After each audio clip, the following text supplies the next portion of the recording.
The time traveler was expounding a recondite matter to us. His pale gray eyes shone and twinkled, and his usually pale face was flushed and animated. The fire burnt brightly, and the soft radiance of the incandescent lights in the lilies of silver caught the bubbles that flashed and passed in our glasses. Our chairs, being his patents, embraced and caressed us rather than submitted to be sat upon, and there was that luxurious after-dinner atmosphere when thought runs gracefully free of the trammels of precision. And he put it to us in this way, marking the points with a lean forefinger, as we sat and lazily admired his earnestness over this new paradox and his fecundity. You must follow me carefully. I shall have to controvert one or two ideas that are almost universally accepted. The geometry, for instance, they taught you at school is founded on a misconception. Is not that rather a large thing to expect us to begin upon? Said Philby, an argumentative person with red hair. I do not mean to ask you to accept anything without reasonable ground for it. You will soon admit as much as I need from you. You know, of course, that a mathematical line, a line of thickness nil, has no real existence. They taught you that, neither has a mathematical plane. These things are mere abstractions. That is all right, said the psychologist. Nor, having only length, breadth, and thickness, can a cube have a real existence. There I object, said Philby. Of course, a solid body may exist, all real things. So most people think, but wait a moment, can an instantaneous cube exist? Don't follow you, said Philby. Can a cube that does not last for any time at all have a real existence? Philby became pensive. Clearly, any real body must have extension in 4 directions. It must have length, breadth, thickness, and duration. But through a natural infirmity of the flesh, which I will explain to you in a moment, we incline to overlook this fact. There are really 4 dimensions, 3 which we call the 3 planes of space, and a 4th, time. There is, however, a tendency to draw an unreal distinction between the former 3 dimensions and the latter, because it happens that our consciousness moves intermittently in one direction along the latter, from the beginning to the end of our lives. That very clear indeed, said a very young man, making spasmodic efforts to relight his cigar over the lamp. Now it is very remarkable that this is so extensively overlooked. Really, this is what is meant by the 4th dimension, though some people who talk about the 4th dimension do not know they mean it. It is only another way of looking at time. There is no difference between time and any of the 3 dimensions of space, except that our consciousness moves along it. But some foolish people have got hold of the wrong side of that idea. You have all heard what they have to say about this 4th dimension. Continued the time traveler, with a slight accession of cheerfulness.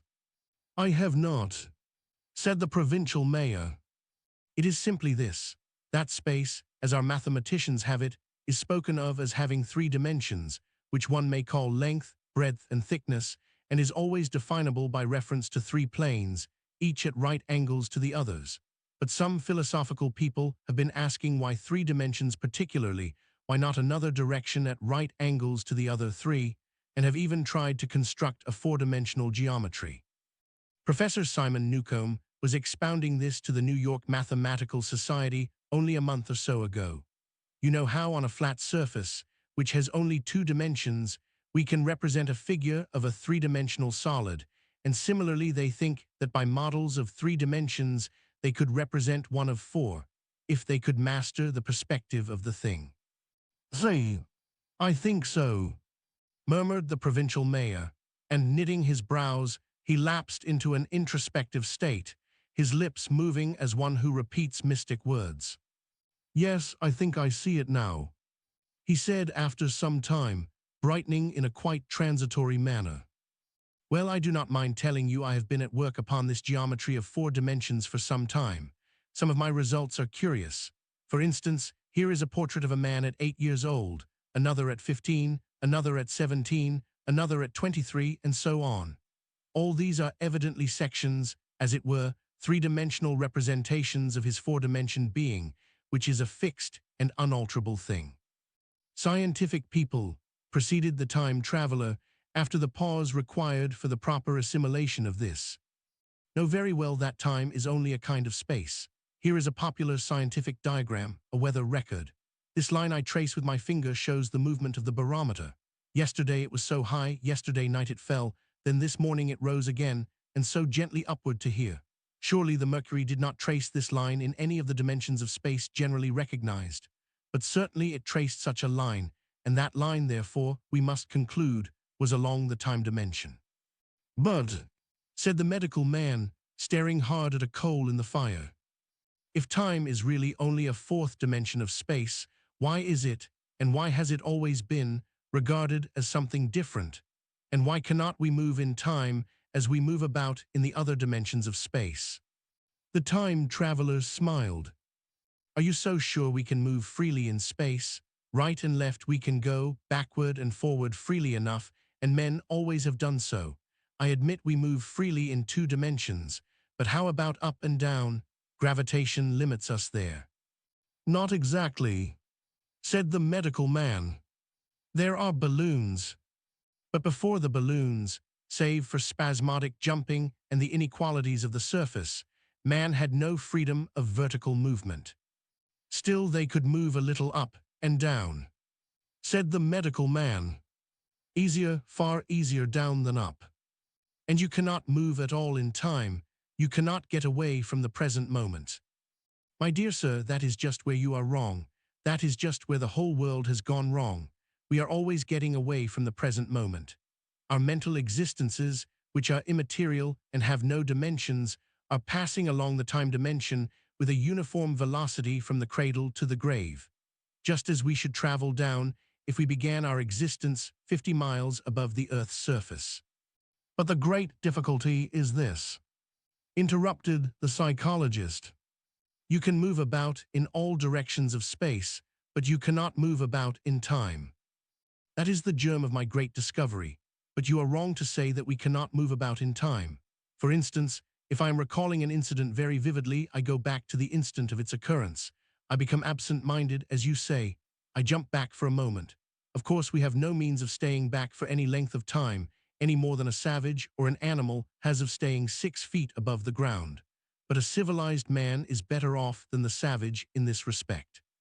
He can go up against gravitation in a balloon, and why should he not hope that ultimately he may be able to stop or accelerate his drift along the time dimension, or even turn about and travel the other way? Oh, this, began Philby, is old. Why not? It's against reason, said Philby. What reason? You can show black is white by argument, said Philby. But you will never convince me. Possibly not, said the time traveler. But now you begin to see the object of my investigations into the geometry of 4 dimensions. Long ago, I had a vague inkling of a machine to travel through time, exclaimed the very young man. That shall travel indifferently in any direction of space and time as the driver determines. Philby contented himself with laughter. But I have experimental verification, said the time traveler. It would be remarkably convenient for the historian, the psychologist suggested. One might travel back and verify the accepted account of the Battle of Hastings, for instance. Don't you think you would attract attention? Said the medical man. Our ancestors had no great tolerance for anachronisms. One might get one's Greek from the very lips of Homer and Plato. The very young man thought. In which case, they would certainly plow you for the little go. The German scholars have improved Greek so much. Then there is the future, said the very young man. Just think, one might invest all one's money, leave it to accumulate at interest, and hurry on ahead. To discover a society, said I, erected on a strictly communistic basis. Of all the wild, extravagant theories, began the psychologist. Yes, so it seemed to me, and so I never talked of it until. Experimental verification, cried I. You are going to verify that. The experiment, cried Philby, who was getting brain-weary. Let's see your experiment anyhow, said the psychologist. Though it's all humbug, you know. The time traveler smiled round at us. Then, still smiling faintly, and with his hands deep in his trousers pockets, he walked slowly out of the room, and we heard his slippers shuffling down the long passage to his laboratory. The psychologist looked at us. I wonder what he's got. Some sleight of hand trick or other, said the medical man, and Philby tried to tell us about a conjurer he had seen at Porcelain. But before he had finished his preface, the time traveler came back, and Philby's anecdote collapsed. The thing the time traveler held in his hand was a glittering metallic framework, scarcely larger than a small clock and very delicately made. There was ivory in it and some transparent crystalline substance. And now I must be explicit, for this that follows, unless his explanation is to be accepted, is an absolutely unaccountable thing. He took one of the small octagonal tables that were scattered about the room and set it in front of the fire with 2 legs on the hearthrug. On this table he placed the mechanism. Then he drew up a chair and sat down. The only other object on the table was a small shaded lamp, the bright light of which fell upon the model. There were also perhaps a dozen candles about, 2 in brass candlesticks upon the mantel and several in sconces, so that the room was brilliantly illuminated. I sat in a low armchair nearest the fire, and I drew this forward so as to be almost between the time traveler and the fireplace. Philby sat behind him, looking over his shoulder. The medical man and the provincial mayor watched him in profile from the right, the psychologist from the left. The very young man stood behind the psychologist. We were all on the alert. It appears incredible to me that any kind of trick, however subtly conceived and however adroitly done, could have been played upon us under these conditions. The time traveler looked at us, and then at the mechanism. Well, said the psychologist, this little affair is only a model. It is my plan for a machine to travel through time. You will notice that it looks singularly askew, and that there is an odd twinkling appearance about this bar, as though it was in some way unreal, said the time traveler, resting his elbows upon the table and pressing his hands together above the apparatus. He pointed to the part with his finger. Also, here is one little white lever, and here is another. The medical man got up out of his chair and peered into the thing. It's beautifully made, he said.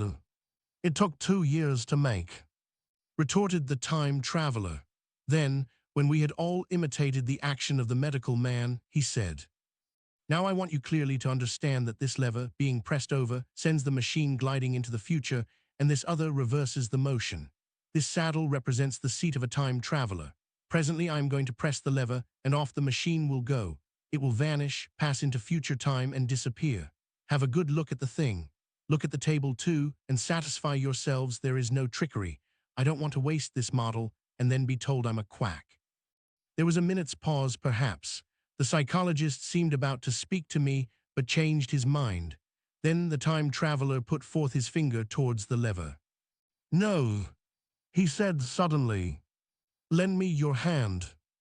And turning to the psychologist, he took that individual's hand in his own and told him to put out his forefinger, so that it was the psychologist himself who sent forth the model time machine on its interminable voyage. We all saw the lever turn. I am absolutely certain there was no trickery. There was a breath of wind, and the lamp flame jumped.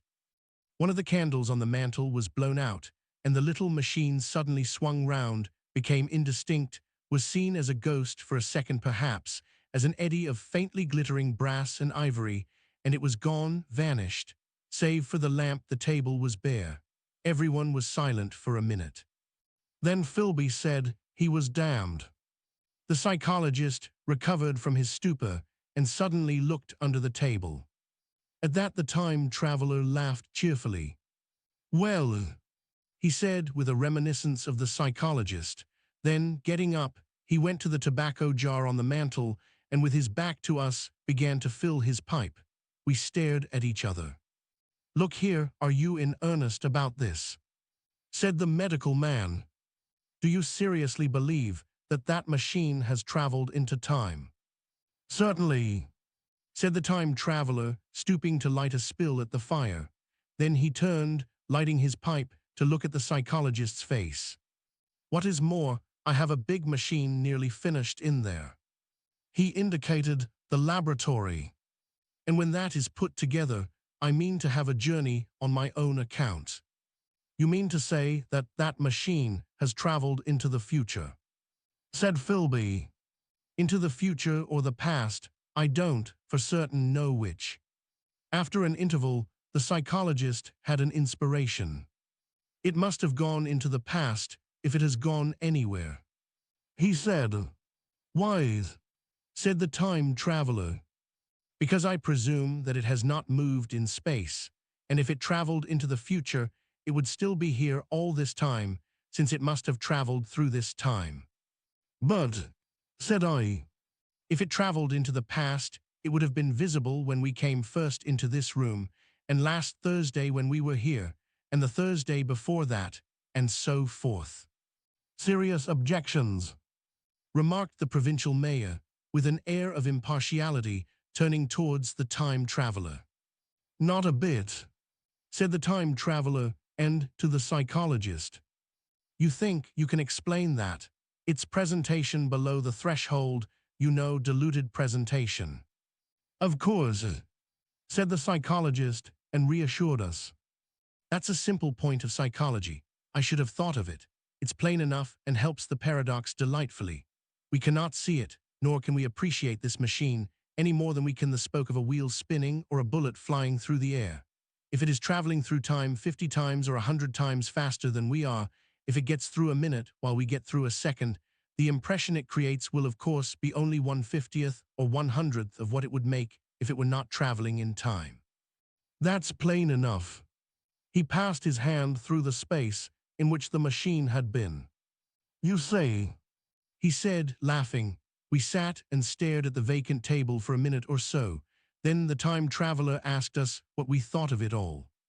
"It sounds plausible enough tonight," said the medical man. "But wait until tomorrow. Wait for the common sense of the morning." "Would you like to see the time machine itself?" asked the time traveler, and therewith, taking the lamp in his hand, he led the way down the long, drafty corridor to his laboratory. I remember vividly the flickering light, his queer, broad head in silhouette, the dance of the shadows, how we all followed him, puzzled but incredulous, and how there in the laboratory we beheld a larger edition of the little mechanism which we had seen vanish from before our eyes. Parts were of nickel, parts of ivory, parts had certainly been filed or sawn out of rock crystal. The thing was generally complete, but the twisted crystalline bars lay unfinished upon the bench beside some sheets of drawings, and I took one up for a better look at it. Quartz it seemed to be. "Look here," said the medical man. "Are you perfectly serious, or is this a trick, like that ghost you showed us last Christmas?" "Upon that machine," said the time traveler, holding the lamp aloft, "I intend to explore time. Is that plain? I was never more serious in my life." None of us quite knew how to take it. I caught Philby's eye over the shoulder of the medical man, and he winked at me solemnly. I think that at that time none of us quite believed in the time machine. The fact is, the time traveler was one of those men who are too clever to be believed.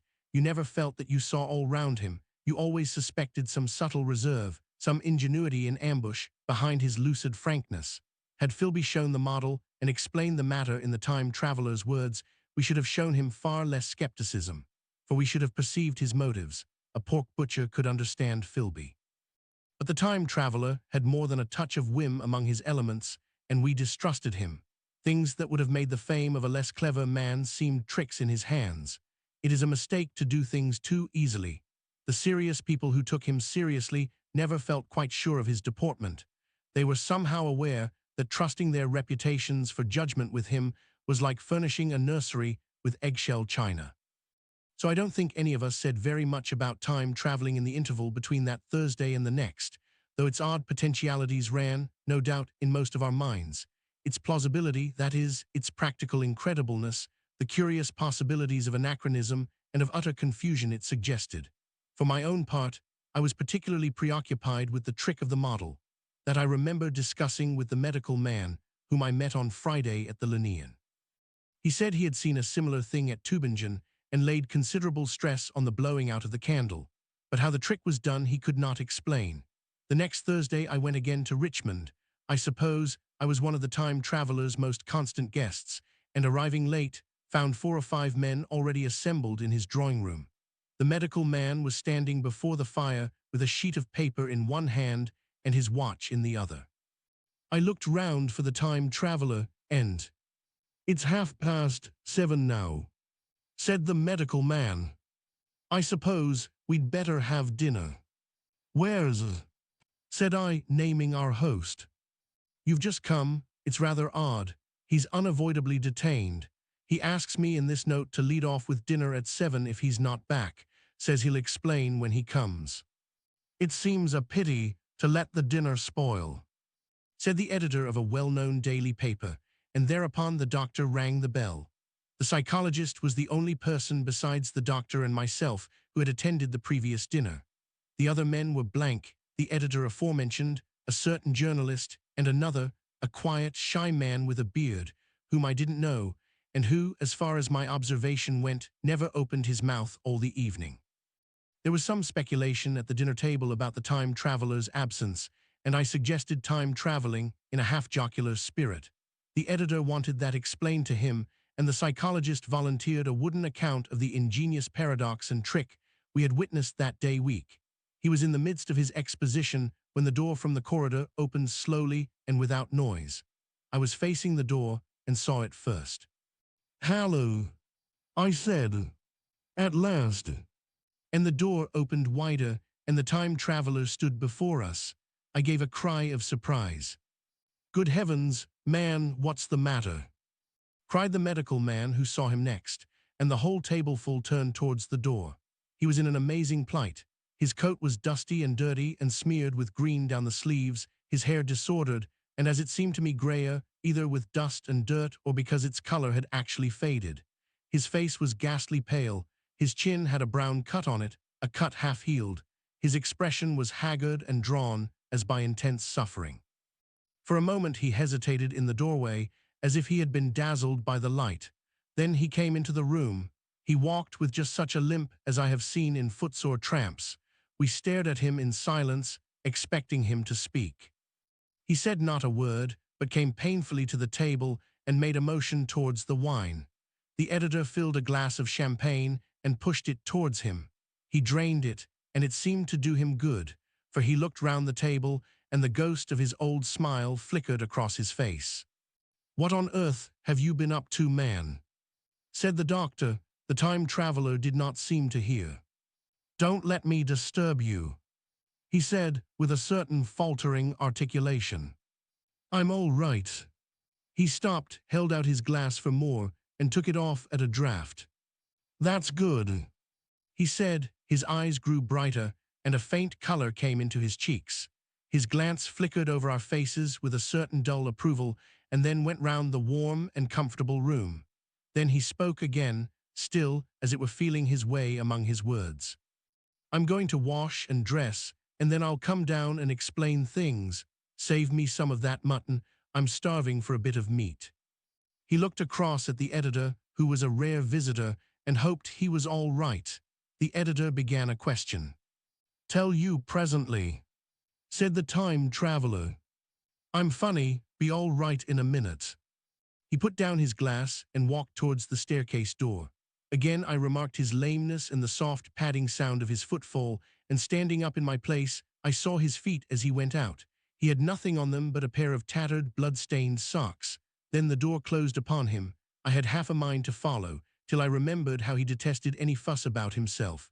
For a minute, perhaps, my mind was wool-gathering. Then, remarkable behavior of an eminent scientist, I heard the editor say, thinking in headlines, and this brought my attention back to the bright dinner table. "What's the game?" said the journalist. "Has he been doing the amateur cadger? I don't follow." I met the eye of the psychologist and read my own interpretation in his face. I thought of the time traveler limping painfully upstairs. I don't think anyone else had noticed his lameness. The first to recover completely from this surprise was the medical man who rang the bell. The time traveler hated to have servants waiting at dinner for a hot plate. At that, the editor turned to his knife and fork with a grunt, and the silent man followed suit. The dinner was resumed. Conversation was exclamatory for a little while, with gaps of wonderment, and then the editor got fervent in his curiosity. Does our friend eke out his modest income with a crossing, or has he his Nebuchadnezzar phases? He inquired. I feel assured it's this business of the time machine, I said, and took up the psychologist's account of our previous meeting. The new guests were frankly incredulous. The editor raised objections. What was this time traveling? A man couldn't cover himself with dust by rolling in a paradox, could he? And then, as the idea came home to him, he resorted to caricature. Hadn't they any clothes brushes in the future? The journalist, too, would not believe at any price, and joined the editor in the easy work of heaping ridicule on the whole thing. They were both the new kind of journalist, very joyous, irreverent young men. Our special correspondent in the Day After Tomorrow reports. The journalist was saying, or rather shouting, when the time traveler came back. He was dressed in ordinary evening clothes, and nothing save his haggard look remained of the change that had startled me. I say, said the editor hilariously, these chaps here say you have been traveling into the middle of next week. Tell us all about little Rosebery, will you? What will you take for the lot? The time traveler came to the place reserved for him without a word. He smiled quietly in his old way. Where's my mutton? He said. What a treat it is to stick a fork into meat again. Story, cried the editor.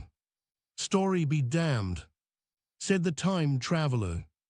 I want something to eat. I won't say a word until I get some peptone into my arteries, thanks, and the salt. One word, said I. Have you been time traveling? Yes, said the time traveler, with his mouth full, nodding his head. I'd give a shilling a line for a verbatim note, said the editor. The time traveler pushed his glass towards the silent man and rang it with his fingernail, at which the silent man, who had been staring at his face, started convulsively and poured him wine. The rest of the dinner was uncomfortable. For my own part, sudden questions kept on rising to my lips, and I dare say it was the same with the others. The journalist tried to relieve the tension by telling anecdotes of Hetty Potter. The time traveler devoted his attention to his dinner and displayed the appetite of a tramp. The medical man smoked a cigarette and watched the time traveler through his eyelashes. The silent man seemed even more clumsy than usual and drank champagne with regularity and determination out of sheer nervousness. At last, the time traveler pushed his plate away and looked round us. I suppose I must apologize, he said. I was simply starving. I've had a most amazing time. He reached out his hand for a cigar and cut the end. But come into the smoking room. It's too long a story to tell over greasy plates. And ringing the bell in passing, he led the way into the adjoining room. You have told blank and dash and chose about the machine, he said to me, leaning back in his easy chair and naming the 3 new guests. But the thing's a mere paradox, said the editor. I can't argue tonight. I don't mind telling you the story, but I can't argue. I will. He went on. Tell you the story of what has happened to me if you like, but you must refrain from interruptions. I want to tell it, badly. Most of it will sound like lying. So be it, it's true every word of it all the same. I was in my laboratory at 4 o'clock, and since then I've lived 8 days, such days as no human being ever lived before. I'm nearly worn out, but I shan't sleep till I've told this thing over to you. Then I shall go to bed. But no interruptions, is it agreed? Agreed, said the editor, and the rest of us echoed. Agreed. And with that the time traveler began his story as I have set it forth. He sat back in his chair at first and spoke like a weary man. Afterwards he got more animated.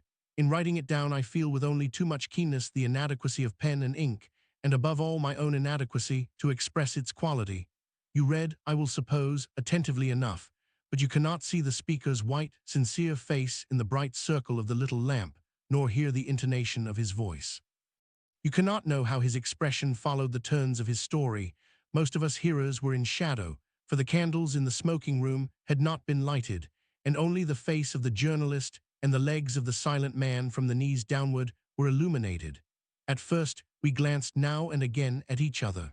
After a time, we ceased to do that and looked only at the time traveler's face.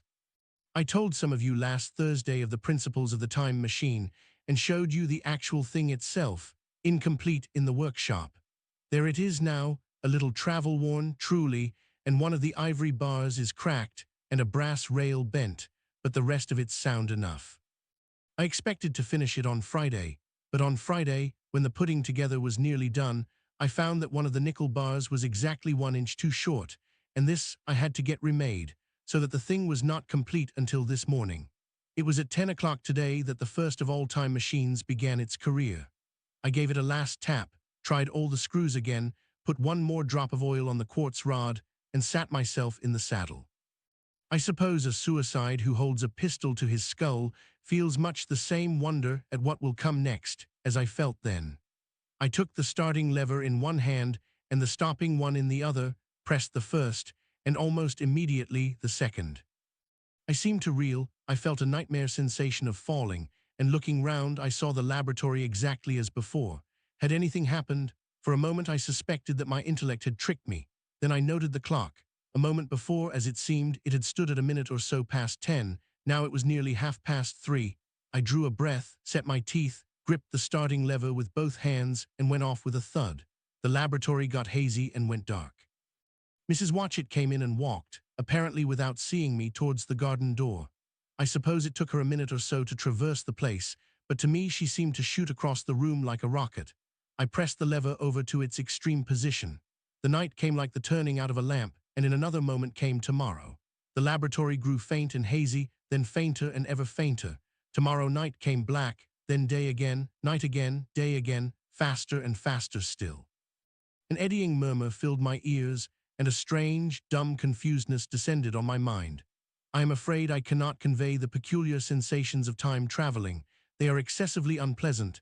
There is a feeling exactly like that one has upon a switchback of a helpless headlong motion.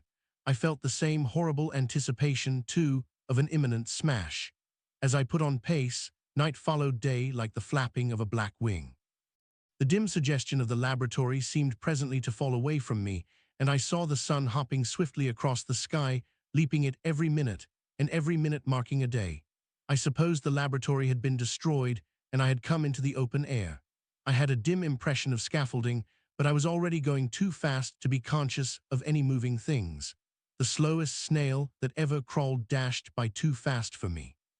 The twinkling succession of darkness and light was excessively painful to the eye. Then, in the intermittent darknesses, I saw the moon spinning swiftly through her quarters from new to full, and had a faint glimpse of the circling stars. Presently, as I went on, still gaining velocity, the palpitation of night and day merged into one continuous grayness. The sky took on a wonderful deepness of blue, a splendid luminous color like that of early twilight. The jerking sun became a streak of fire, a brilliant arch in space, the moon a fainter fluctuating band, and I could see nothing of the stars, save now and then a brighter circle flickering in the blue. The landscape was misty and vague. I was still on the hillside upon which this house now stands, and the shoulder rose above me gray and dim. I saw trees growing and changing like puffs of vapor, now brown, now green. They grew, spread, shivered, and passed away. I saw huge buildings rise up faint and fair, and pass like dreams. The whole surface of the earth seemed changed, melting and flowing under my eyes. The little hands upon the dials that registered my speed raced round faster and faster. Presently I noted that the sun belt swayed up and down, from solstice to solstice in a minute or less, and that consequently my pace was over a year a minute. And minute by minute the white snow flashed across the world and vanished, and was followed by the bright, brief green of spring. The unpleasant sensations of the start were less poignant now.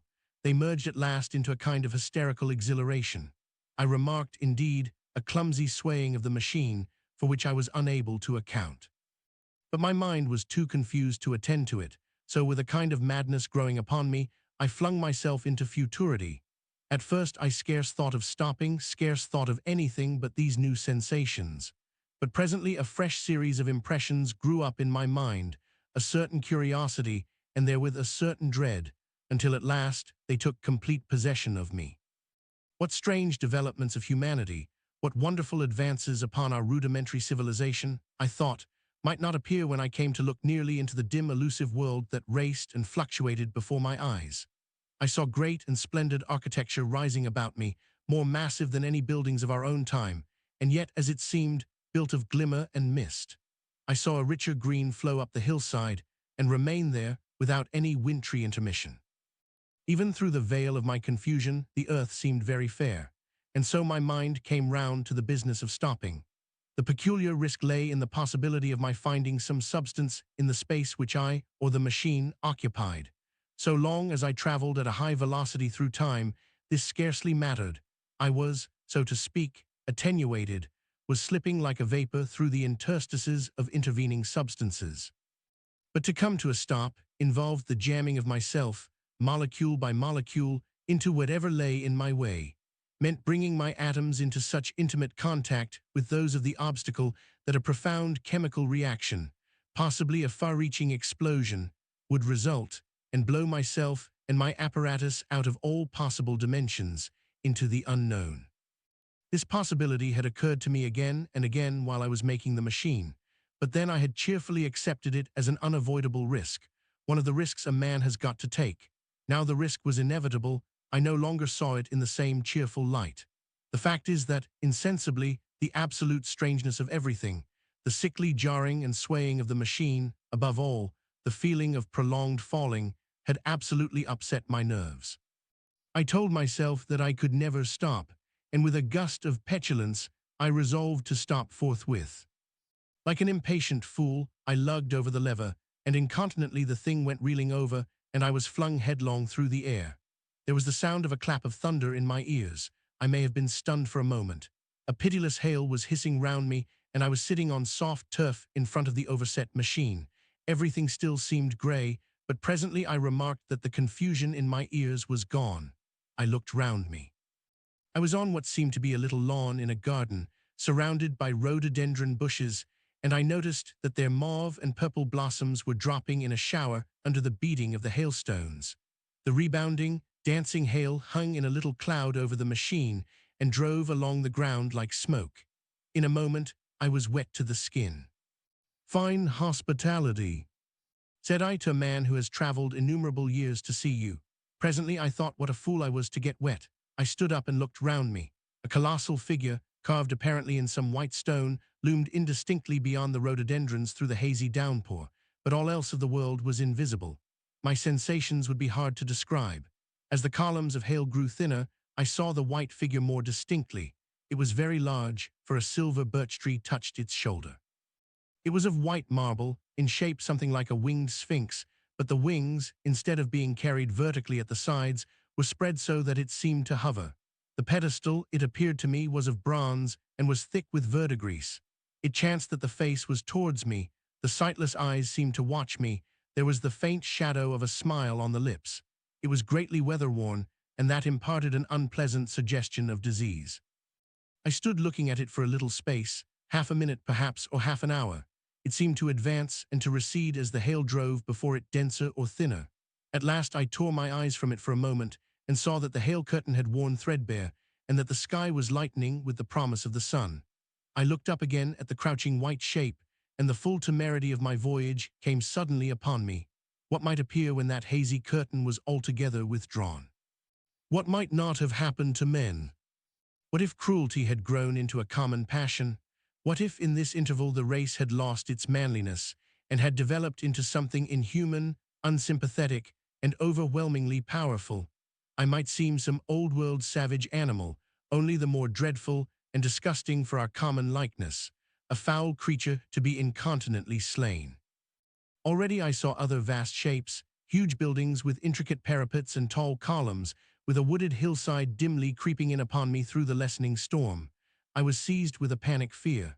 I turned frantically to the time machine and strove hard to readjust it.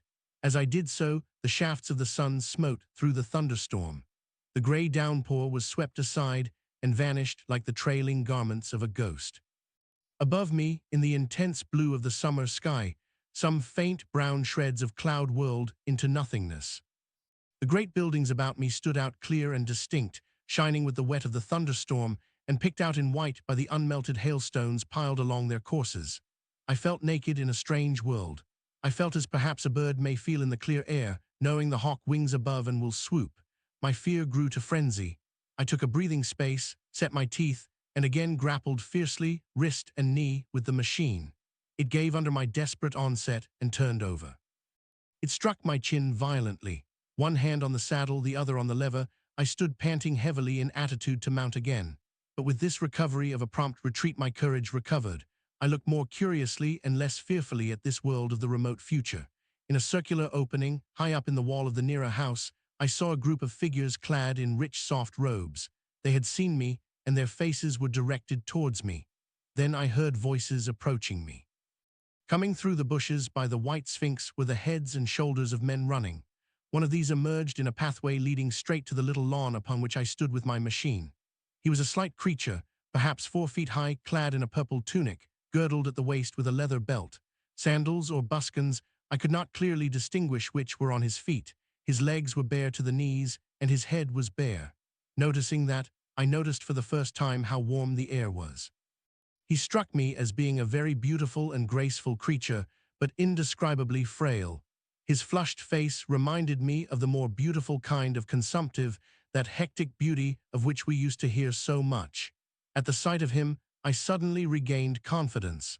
I took my hands from the machine. In another moment, we were standing face to face, I and this fragile thing out of futurity.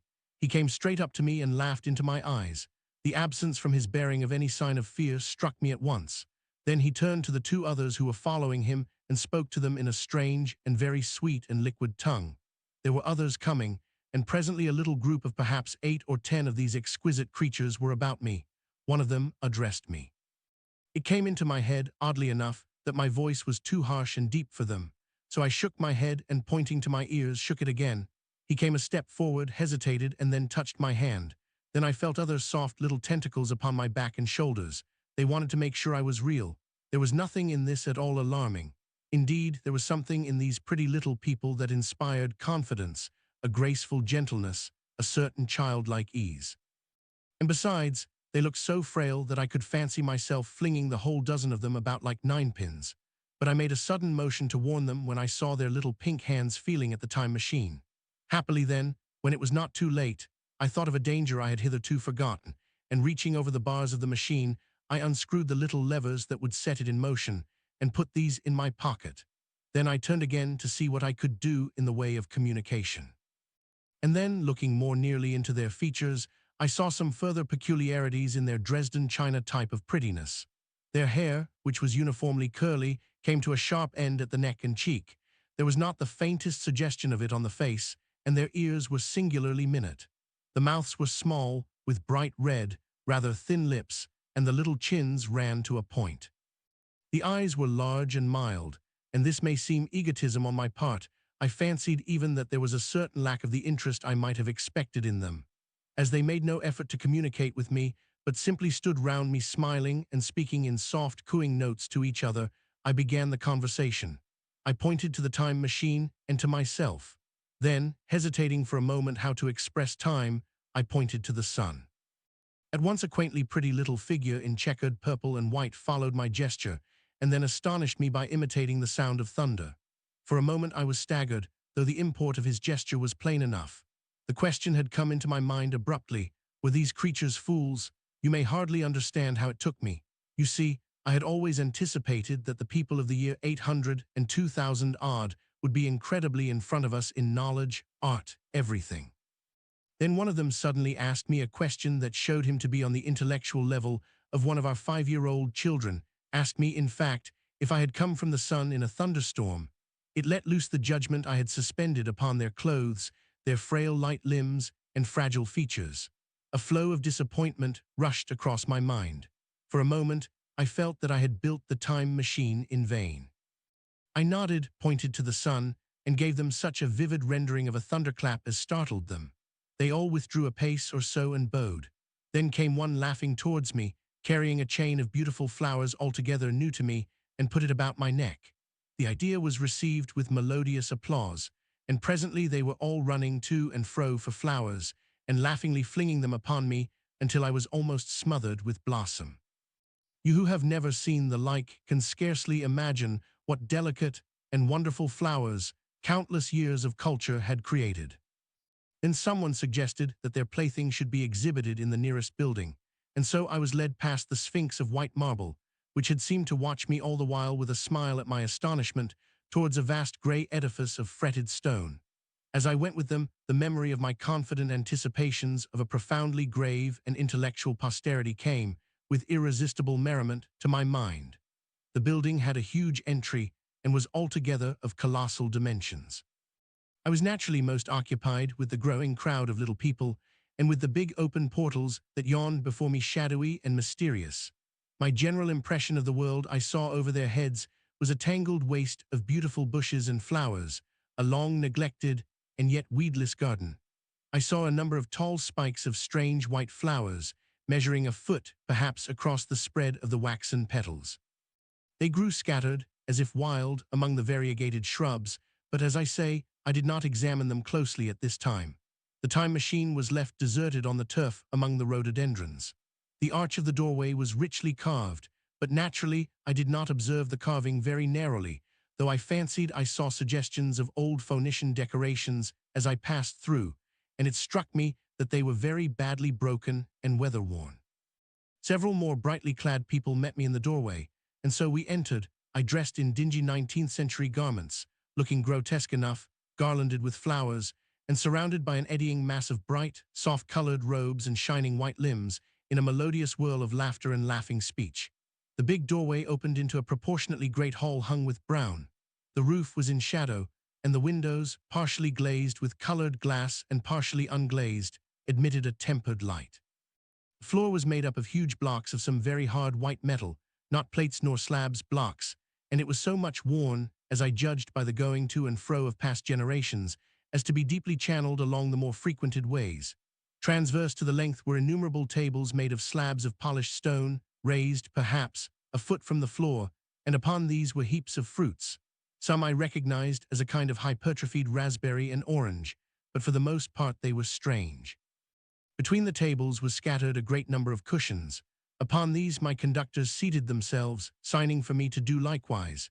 With a pretty absence of ceremony, they began to eat the fruit with their hands, flinging peel and stalks, and so forth, into the round openings in the sides of the tables. I was not loath to follow their example, for I felt thirsty and hungry. As I did so, I surveyed the hall at my leisure. And perhaps the thing that struck me most was its dilapidated look. The stained glass windows, which displayed only a geometrical pattern, were broken in many places, and the curtains that hung across the lower end were thick with dust, and it caught my eye that the corner of the marble table near me was fractured. Nevertheless, the general effect was extremely rich and picturesque. There were perhaps a couple of 100 people dining in the hall, and most of them, seated as near to me as they could come, were watching me with interest, their little eyes shining over the fruit they were eating. All were clad in the same soft, and yet strong, silky material. Fruit, by the by, was all their diet. These people of the remote future were strict vegetarians, and while I was with them, in spite of some carnal cravings, I had to be frugivorous also. Indeed, I found afterwards that horses, cattle, sheep, dogs, had followed the ichthyosaurus into extinction. But the fruits were very delightful. One, in particular, that seemed to be in season all the time I was there, a flowery thing in a three-sided husk, was especially good, and I made it my staple. At first I was puzzled by all these strange fruits, and by the strange flowers I saw, but later I began to perceive their import. However, I am telling you of my fruit dinner in the distant future now. So soon as my appetite was a little checked, I determined to make a resolute attempt to learn the speech of these new men of mine. Clearly that was the next thing to do. The fruit seemed a convenient thing to begin upon, and holding one of these up, I began a series of interrogative sounds and gestures. I had some considerable difficulty in conveying my meaning. At first, my efforts met with a stare of surprise or inextinguishable laughter, but presently a fair-haired little creature seemed to grasp my intention and repeated a name. They had to chatter and explain the business at great length to each other, and my first attempts to make the exquisite little sounds of their language caused an immense amount of genuine, if uncivil, amusement. However, I felt like a schoolmaster amidst children and persisted, and presently I had a score of noun substantives at least at my command, and then I got to demonstrative pronouns and even the verb to eat. But it was slow work, and the little people soon tired and wanted to get away from my interrogations, so I determined, rather of necessity, to let them give their lessons in little doses when they felt inclined. And very little doses, I found they were before long, for I never met people more indolent or more easily fatigued. Parser error, expected double-quoted property name in JSON at position 2868, line 12, column 5. Raw LLM output, dialogue, provider, mseg, voiced, enasandru neural content, a queer thing I soon discovered about my little hosts, and that was their lack of interest. They would come to me with eager cries of astonishment like children, but like children they would soon stop examining me and wander away after some other toy. The dinner and my conversational beginnings ended, I noted for the first time that almost all those who had surrounded me at first were gone. It is odd, too, how speedily I came to disregard these little people. I went out through the portal into the sunlit world again as soon as my hunger was satisfied. I was continually meeting more of these men of the future who would follow me a little distance, chatter and laugh about me, and having smiled and gesticulated in a friendly way, leave me again to my own devices. The calm of evening was upon the world as I emerged from the great hall, and the scene was lit by the warm glow of the setting sun. At first things were very confusing. Everything was so entirely different from the world I had known, even the flowers. The big building I had left was situated on the slope of a broad river valley, but the Thames had shifted, perhaps, a mile from its present position. I resolved to mount to the summit of a crest, perhaps a mile and a half away, from which I could get a wider view of this our planet in the year 800 and 2701. AD. For that, I should explain, was the date the little dials of my machine recorded. As I walked, I was watching for every impression that could possibly help to explain the condition of ruinous splendor in which I found the world, for ruinous it was. A little way up the hill, for instance, was a great heap of granite, bound together by masses of aluminum, a vast labyrinth of precipitous walls and crumpled heaps, amidst which were thick heaps of very beautiful pagoda-like plants, nettles possibly, but wonderfully tinted with brown about the leaves and incapable of stinging. It was evidently the derelict remains of some vast structure, to what end built I could not determine. It was here that I was destined, at a later date, to have a very strange experience, the first intimation of a still stranger discovery, but of that I will speak in its proper place. Looking round, with a sudden thought, from a terrace on which I rested for a while, I realized that there were no small houses to be seen. Apparently the single house, and possibly even the household, had vanished. Here and there among the greenery were palace-like buildings, but the house and the cottage, which form such characteristic features of our own English landscape, had disappeared. Provider, mseg, voiced, enasandru neural content, communism, provider, mseg, voiced, enasandru neural content, said I to myself, and on the heels of that came another thought. I looked at the half-dozen little figures that were following me. Then in a flash, I perceived that all had the same form of costume, the same soft hairless visage, and the same girlish rotundity of limb. It may seem strange, perhaps, that I had not noticed this before, but everything was so strange. Now I saw the fact plainly enough. In costume, and in all the differences of texture and bearing that now mark off the sexes from each other, these people of the future were alike. And the children seemed to my eyes to be but the miniatures of their parents.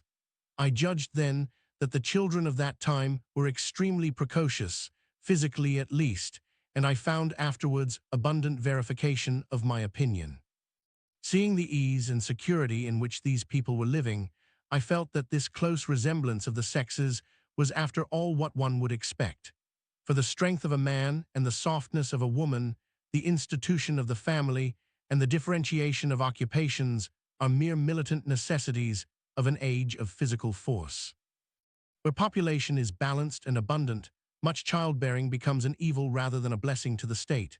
Where violence comes but rarely and offspring are secure, there is less necessity, indeed there is no necessity, for an efficient family, and the specialization of the sexes with reference to their children's needs disappears. We see some beginnings of this even in our own time, and in this future age it was complete. This, I must remind you, was my speculation at the time. Later, I was to appreciate how far it fell short of the reality. While I was musing upon these things, my attention was attracted by a pretty little structure, like a well under a cupola.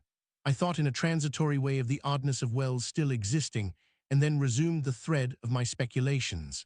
There were no large buildings towards the top of the hill, and as my walking powers were evidently miraculous, I was presently left alone for the first time.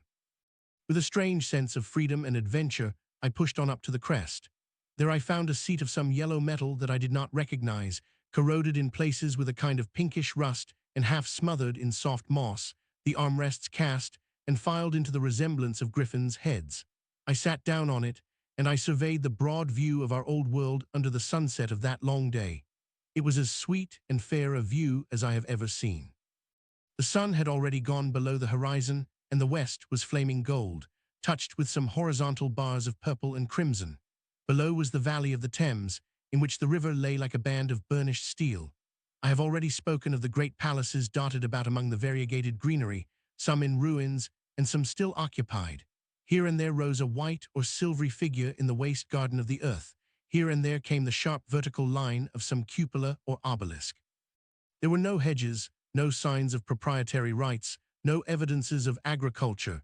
The whole earth had become a garden. So watching, I began to put my interpretation upon the things I had seen, and as it shaped itself to me that evening, my interpretation was something in this way. It seemed to me that I had happened upon humanity upon the wane. The ruddy sunset set me thinking of the sunset of mankind. For the first time I began to realize an odd consequence of the social effort in which we are at present engaged. And yet, come to think, it is a logical consequence enough. Strength is the outcome of need. Security sets a premium on feebleness.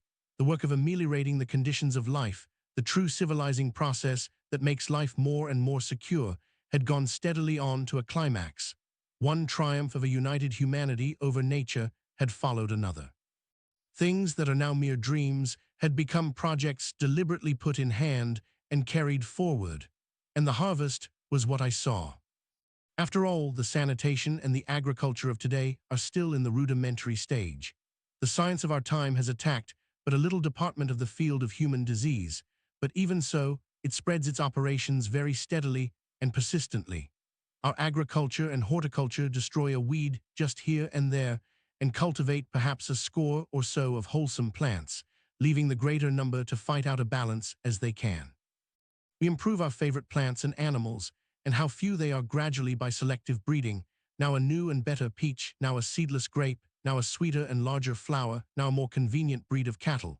We improve them gradually because our ideals are vague and tentative, and our knowledge is very limited, because nature too is shy and slow in our clumsy hands. Someday all this will be better organized and still better. That is the drift of the current in spite of the eddies. The whole world will be intelligent, educated, and cooperating. Things will move faster and faster towards the subjugation of nature. In the end, wisely and carefully, we shall readjust the balance of animal and vegetable life to suit our human needs. This adjustment, I say, must have been done, and done well, done indeed for all time in the space of time across which my machine had leapt. The air was free from gnats, the earth from weeds or fungi, everywhere were fruits and sweet and delightful flowers, brilliant butterflies flew hither and thither. The ideal of preventive medicine was attained. Diseases had been stamped out. I saw no evidence of any contagious diseases during all my stay, and I shall have to tell you later that even the processes of putrefaction and decay had been profoundly affected by these changes.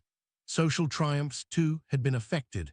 I saw mankind housed in splendid shelters, gloriously clothed, and as yet I had found them engaged in no toil. There were no signs of struggle, neither social nor economical struggle. The shop, the advertisement, traffic, all that commerce which constitutes the body of our world was gone. It was natural on that golden evening that I should jump at the idea of a social paradise. The difficulty of increasing population had been met, I guessed, and population had ceased to increase. But with this change in condition comes inevitably adaptations to the change. What, unless biological science is a mass of errors, is the cause of human intelligence and vigor? Hardship and freedom, conditions under which the active, strong, and subtle survive and the weaker go to the wall, conditions that put a premium upon the loyal alliance of capable men, upon self-restraint, patience, and decision. And the institution of the family and the emotions that arise therein, the fierce jealousy, the tenderness for offspring, parental self-devotion, all found their justification and support in the imminent dangers of the young. Now, where are these imminent dangers? There is a sentiment arising, and it will grow, against connubial jealousy, against fierce maternity, against passion of all sorts, unnecessary things now, and things that make us uncomfortable, savage survivals, discords in a refined and pleasant life. I thought of the physical slightness of the people, their lack of intelligence, and those big abundant ruins, and it strengthened my belief in a perfect conquest of nature. For after the battle comes quiet.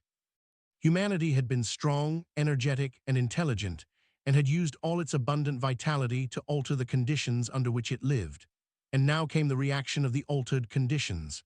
Under the new conditions of perfect comfort and security, that restless energy, that with us is strength, would become weakness. Even in our own times, certain tendencies and desires, once necessary to survival, are a constant source of failure. Physical courage and the love of battle, for instance, are no great help, may even be hindrances to a civilized man. And in a state of physical balance and security, power, intellectual as well as physical, would be out of place. For countless years I judged there had been no danger of war or solitary violence, no danger from wild beasts, no wasting disease to require strength of constitution, no need of toil. For such a life, what we should call the weak are as well equipped as the strong, are indeed no longer weak. Better equipped indeed they are, for the strong would be fretted by an energy for which there was no outlet. No doubt the exquisite beauty of the buildings I saw was the outcome of the last surgings of the now purposeless energy of mankind before it settled down into perfect harmony with the conditions under which it lived, the flourish of that triumph which began the last great peace. This has ever been the fate of energy and security. It takes to art and to eroticism, and then come languor and decay. Even this artistic impetus would at last die away, had almost died in the time I saw. To adorn themselves with flowers, to dance, to sing in the sunlight, so much was left of the artistic spirit, and no more. Even that would fade in the end into a contented inactivity. We are kept keen on the grindstone of pain and necessity, and it seemed to me that here was that hateful grindstone broken at last. As I stood there in the gathering dark, I thought that in this simple explanation I had mastered the problem of the world, mastered the whole secret of these delicious people. Possibly the checks they had devised for the increase of population had succeeded too well, and their numbers had rather diminished than kept stationary. That would account for the abandoned ruins. Very simple was my explanation, and plausible enough, as most wrong theories are. As I stood there musing over this too perfect triumph of man, the full moon, yellow and gibbous, came up out of an overflow of silver light in the northeast. The bright little figures ceased to move about below. A noiseless owl flitted by, and I shivered with the chill of the night. I determined to descend and find where I could sleep. I looked for the building I knew. Then my eye traveled along to the figure of the white Sphinx upon the pedestal of bronze, growing distinct as the light of the rising moon grew brighter. I could see the silver birch against it. There was the tangle of rhododendron bushes, black in the pale light, and there was the little lawn. I looked at the lawn again. A queer doubt chilled my complacency. No, said I stoutly to myself, that was not the lawn. But it was the lawn, for the white leprous face of the Sphinx was towards it. Can you imagine what I felt as this conviction came home to me? But you cannot. The time machine was gone. At once, like a lash across the face, came the possibility of losing my own age, of being left helpless in this strange new world. The bare thought of it was an actual physical sensation. I could feel it grip me at the throat and stop my breathing. In another moment I was in a passion of fear and running with great leaping strides down the slope. Once I fell headlong and cut my face. I lost no time in stanching the blood, but jumped up and ran on, with a warm trickle down my cheek and chin. All the time I ran, I was saying to myself, they have moved it a little, pushed it under the bushes out of the way. Nevertheless, I ran with all my might. All the time, with the certainty that sometimes comes with excessive dread, I knew that such assurance was folly, knew instinctively that the machine was removed out of my reach. My breath came with pain. I suppose I covered the whole distance from the hill crest to the little lawn, 2 miles perhaps, in 10 minutes, and I am not a young man. I cursed aloud as I ran at my confident folly in leaving the machine, wasting good breath thereby. I cried aloud, and none answered. Not a creature seemed to be stirring in that moonlit world. When I reached the lawn, my worst fears were realized. Not a trace of the thing was to be seen. I felt faint and cold when I faced the empty space among the black tangle of bushes. I ran round it furiously, as if the thing might be hidden in a corner, and then stopped abruptly, with my hands clutching my hair. Above me towered the Sphinx, upon the bronze pedestal, white, shining, leprous, in the light of the rising moon. It seemed to smile in mockery of my dismay. I might have consoled myself by imagining the little people had put the mechanism in some shelter for me, had I not felt assured of their physical and intellectual inadequacy. That is what dismayed me, the sense of some hitherto unsuspected power, through whose intervention my invention had vanished. Yet, for one thing I felt assured. Unless some other age had produced its exact duplicate, the machine could not have moved in time. The attachment of the levers, I will show you the method later, prevented anyone from tampering with it in that way when they were removed. It had moved and was hid only in space. But then, where could it be? I think I must have had a kind of frenzy. I remember running violently in and out among the moonlit bushes all round the Sphinx, and startling some white animal that, in the dim light, I took for a small deer. I remember, too, late that night, beating the bushes with my clenched fist until my knuckles were gashed and bleeding from the broken twigs. Then, sobbing and raving in my anguish of mind, I went down to the great building of stone. The big hall was dark, silent, and deserted. I slipped on the uneven floor and fell over one of the malachite tables, almost breaking my shin. I lit a match and went on past the dusty curtains of which I have told you. There I found a second great hall covered with cushions, upon which perhaps a score or so of the little people were sleeping. I have no doubt they found my second appearance strange enough, coming suddenly out of the quiet darkness with inarticulate noises and the splutter and flare of a match, for they had forgotten about matches. Where is my time machine? I began, bawling like an angry child, laying hands upon them and shaking them up together. It must have been very queer to them. Some laughed, most of them looked sorely frightened. When I saw them standing round me, it came into my head that I was doing as foolish a thing as it was possible for me to do under the circumstances, in trying to revive the sensation of fear. For, reasoning from their daylight behavior, I thought that fear must be forgotten. Abruptly, I dashed down the match, and knocking one of the people over in my course, went blundering across the big dining hall again, out under the moonlight. I heard cries of terror, and their little feet running and stumbling this way and that. I do not remember all I did as the moon crept up the sky. I suppose it was the unexpected nature of my loss that maddened me. I felt hopelessly cut off from my own kind, a strange animal in an unknown world. I must have raved to and fro, screaming and crying upon God and fate. I have a memory of horrible fatigue as the long night of despair wore away, of looking in this impossible place and that, of groping among moonlit ruins and touching strange creatures in the black shadows, at last, of lying on the ground near the Sphinx and weeping with absolute wretchedness, even anger at the folly of leaving the machine having leaked away with my strength. I had nothing left but misery.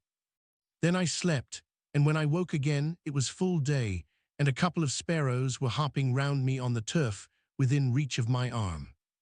I sat up in the freshness of the morning, trying to remember how I had got there, and why I had such a profound sense of desertion and despair. Then things came clear in my mind. With the plain, reasonable daylight, I could look my circumstances fairly in the face. I saw the wild folly of my frenzy overnight, and I could reason with myself. Suppose the worst, I said. Suppose the machine altogether lost, perhaps destroyed. It behoves me to be calm and patient, to learn the way of the people, to get a clear idea of the method of my loss, and the means of getting materials and tools, so that in the end, perhaps, I may make another. That would be my only hope, a poor hope, perhaps, but better than despair. And after all, it was a beautiful and curious world. But probably the machine had only been taken away. Still, I must be calm and patient, find its hiding place, and recover it by force or cunning. And with that I scrambled to my feet and looked about me, wondering where I could bathe. I felt weary, stiff, and travel-soiled. The freshness of the morning made me desire an equal freshness. I had exhausted my emotion. Indeed, as I went about my business, I found myself wondering at my intense excitement overnight. I made a careful examination of the ground about the little lawn. I wasted some time in futile questionings, conveyed, as well as I was able, to such of the little people as came by. They all failed to understand my gestures, some were simply stolid, some thought it was a jest, and laughed at me. I had the hardest task in the world to keep my hands off their pretty laughing faces. It was a foolish impulse, but the devil begotten of fear and blind anger was ill-curbed and still eager to take advantage of my perplexity. The turf gave better counsel. I found a groove ripped in it, about midway between the pedestal of the Sphinx and the marks of my feet, where, on arrival, I had struggled with the overturned machine. There were other signs of removal about, with queer narrow footprints like those I could imagine made by a sloth. This directed my closer attention to the pedestal. It was, as I think I have said, of bronze. It was not a mere block, but highly decorated with deep-framed panels on either side. I went and rapped at these. The pedestal was hollow. Examining the panels with care, I found them discontinuous with the frames. There were no handles or keyholes, but possibly the panels, if they were doors, as I supposed, opened from within. One thing was clear enough to my mind. It took no very great mental effort to infer that my time machine was inside that pedestal. But how it got there was a different problem. I saw the heads of two orange-clad people coming through the bushes and under some blossom-covered apple trees towards me. I turned smiling to them and beckoned them to me.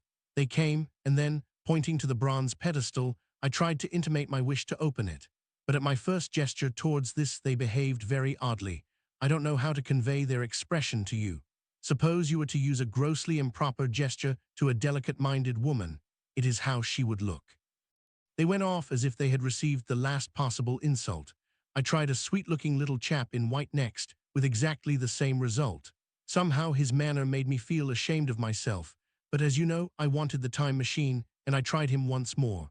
As he turned off, like the others, my temper got the better of me.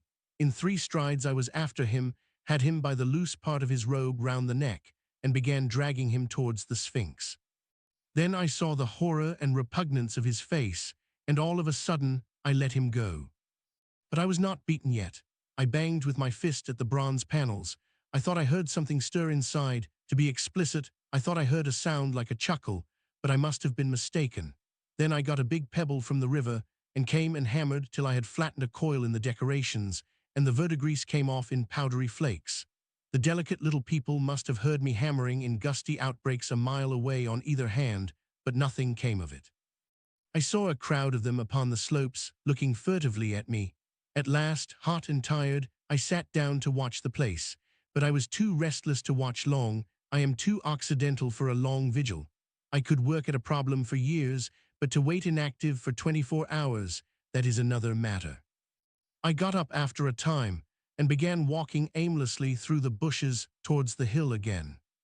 "Patience," said I to myself. "If you want your machine again, you must leave that Sphinx alone. If they mean to take your machine away, it's little good you're wrecking their bronze panels, and if they don't, you will get it back as soon as you can ask for it. To sit among all those unknown things before a puzzle like that is hopeless. That way lies monomania. Face this world, learn its ways, watch it, be careful of too hasty guesses at its meaning. In the end you will find clues to it all." Then suddenly the humor of the situation came into my mind. The thought of the years I had spent in study and toil to get into the future age, and now my passion of anxiety to get out of it. I had made myself the most complicated and the most hopeless trap that ever a man devised. Although it was at my own expense, I could not help myself. I laughed aloud. Going through the big palace, it seemed to me that the little people avoided me. It may have been my fancy, or it may have had something to do with my hammering at the gates of bronze, yet I felt tolerably sure of the avoidance. I was careful, however, to show no concern and to abstain from any pursuit of them, and in the course of a day or two things got back to the old footing.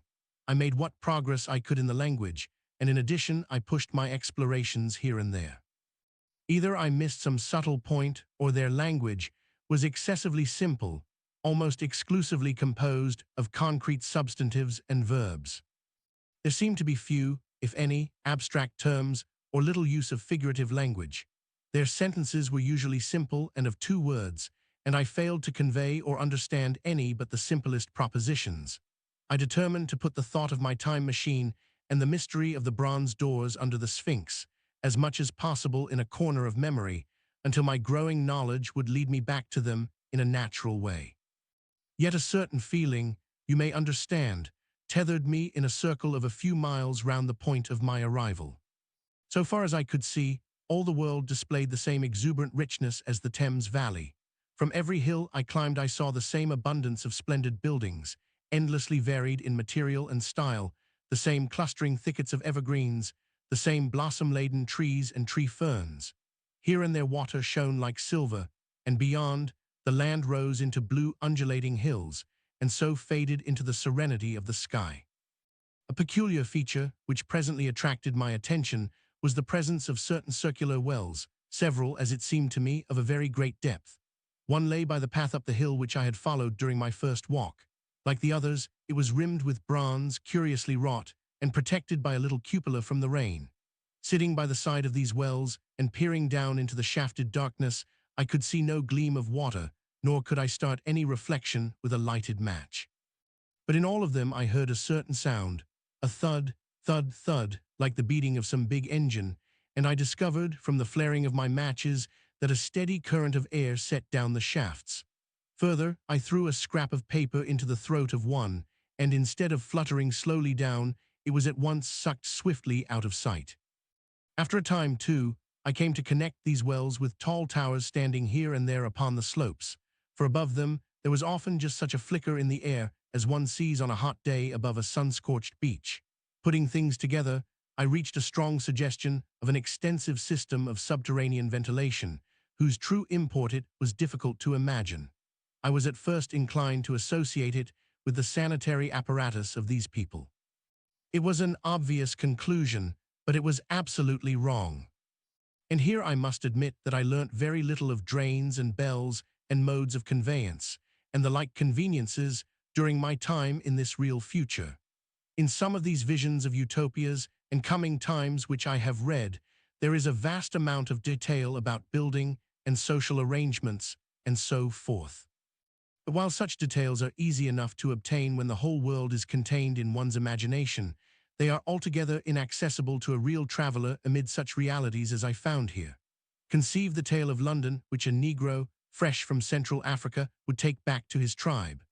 What would he know of railway companies, of social movements, of telephone and telegraph wires, of the parcels delivery company, and postal orders and the like?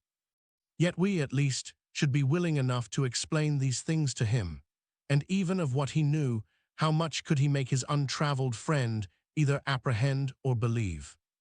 Then think how narrow the gap between a Negro and a white man of our own times, and how wide the interval between myself and these of the Golden Age.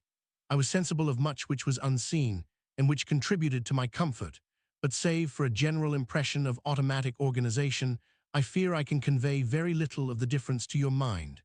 In the matter of sepulture, for instance, I could see no signs of crematoria, nor anything suggestive of tombs. But it occurred to me that possibly there might be cemeteries somewhere beyond the range of my explorings.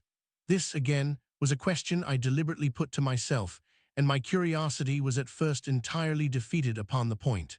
The thing puzzled me, and I was led to make a further remark, which puzzled me still more, that aged and infirm among this people there were none. I must confess that my satisfaction with my first theories of an automatic civilization and a decadent humanity did not long endure. Yet I could think of no other. Let me put my difficulties. The several big palaces I had explored were mere living places, great dining halls and sleeping apartments.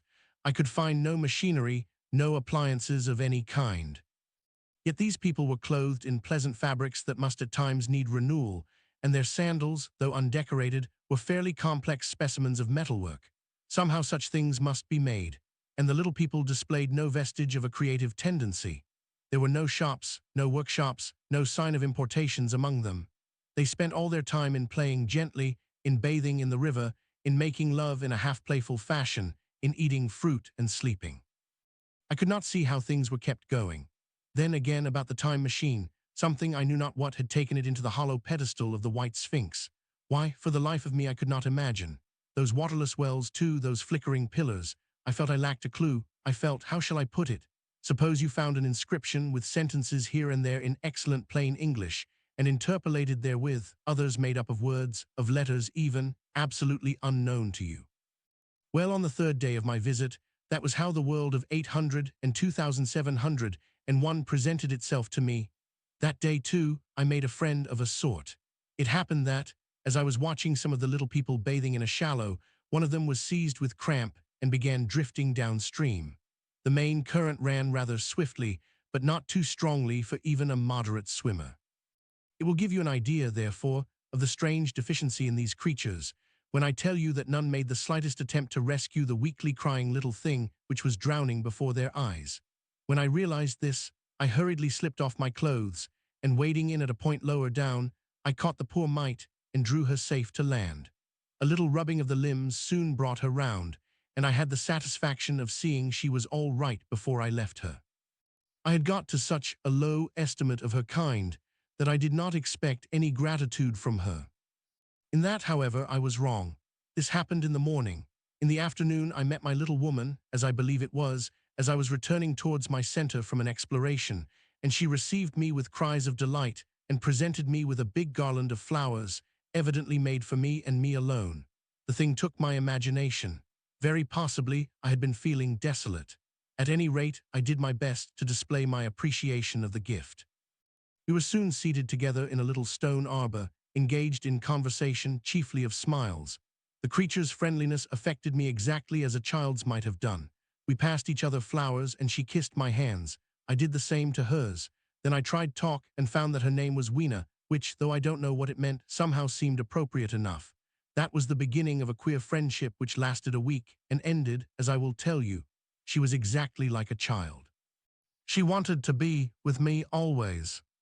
She tried to follow me everywhere, and on my next journey out and about it went to my heart to tire her down and leave her at last, exhausted and calling after me rather plaintively. But the problems of the world had to be mastered. I had not, I said to myself, come into the future to carry on a miniature flirtation. Yet her distress when I left her was very great.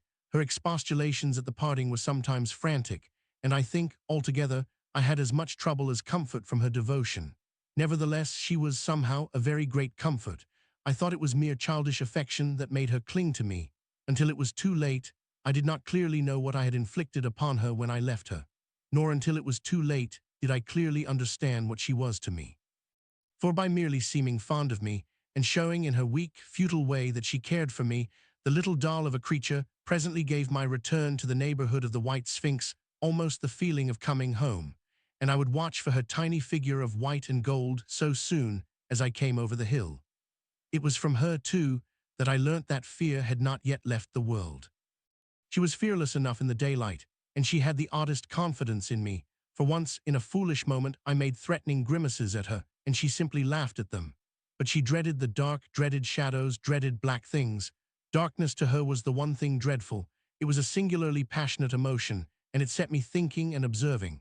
I discovered then, among other things, that these little people gathered into the great houses after dark and slept in droves. To enter upon them without a light was to put them into a tumult of apprehension. I never found one out of doors or one sleeping alone within doors after dark. Yet I was still such a blockhead that I missed the lesson of that fear, and in spite of Weena's distress, I insisted upon sleeping away from these slumbering multitudes. It troubled her greatly, but in the end her odd affection for me triumphed, and for 5 of the nights of our acquaintance, including the last night of all, she slept with her head pillowed on my arm. But my story slips away from me as I speak of her. It must have been the night before her rescue that I was awakened about dawn. I had been restless, dreaming most disagreeably that I was drowned and that sea anemones were feeling over my face with their soft palps. I woke with a start and with an odd fancy that some grayish animal had just rushed out of the chamber. I tried to get to sleep again, but I felt restless and uncomfortable. It was that dim gray hour when things are just creeping out of darkness, when everything is colorless and clear-cut, and yet unreal. I got up and went down into the great hall, and so out upon the flagstones in front of the palace. I thought I would make a virtue of necessity and see the sunrise. The moon was setting, and the dying moonlight and the first pallor of dawn were mingled in a ghastly half-light. The bushes were inky black, the ground a somber gray, the sky colorless and cheerless. And up the hill I thought I could see ghosts. Several times, as I scanned the slope, I saw white figures. Twice I fancied I saw a solitary white, ape-like creature running rather quickly up the hill, and once near the ruins I saw a leash of them carrying some dark body. They moved hastily. I did not see what became of them. It seemed that they vanished among the bushes. The dawn was still indistinct, you must understand. I was feeling that chill, uncertain, early morning feeling you may have known. I doubted my eyes. As the eastern sky grew brighter and the light of the day came on and its vivid coloring returned upon the world once more, I scanned the view keenly, but I saw no vestige of my white figures. They were mere creatures of the half-light. They must have been ghosts, I said. I wonder whence they dated. For a queer notion of Grant Allen's came into my head and amused me. If each generation die and leave ghosts, he argued, the world at last will get overcrowded with them. On that theory, they would have grown innumerable some 800,000 years hence, and it was no great wonder to see four at once. But the jest was unsatisfying, and I was thinking of these figures all the morning, until Weena's rescue drove them out of my head. I associated them in some indefinite way with the white animal I had startled in my first passionate search for the time machine. But Weena was a pleasant substitute, yet all the same, they were soon destined to take far deadlier possession of my mind. I think I have said how much hotter than our own was the weather of this golden age. I cannot account for it. It may be that the sun was hotter or the earth nearer the sun. It is usual to assume that the sun will go on cooling steadily in the future, but people, unfamiliar with such speculations as those of the younger Darwin, forget that the planets must ultimately fall back one by one into the parent body. As these catastrophes occur, the sun will blaze with renewed energy, and it may be that some inner planet had suffered this fate. Whatever the reason, the fact remains that the sun was very much hotter than we know it.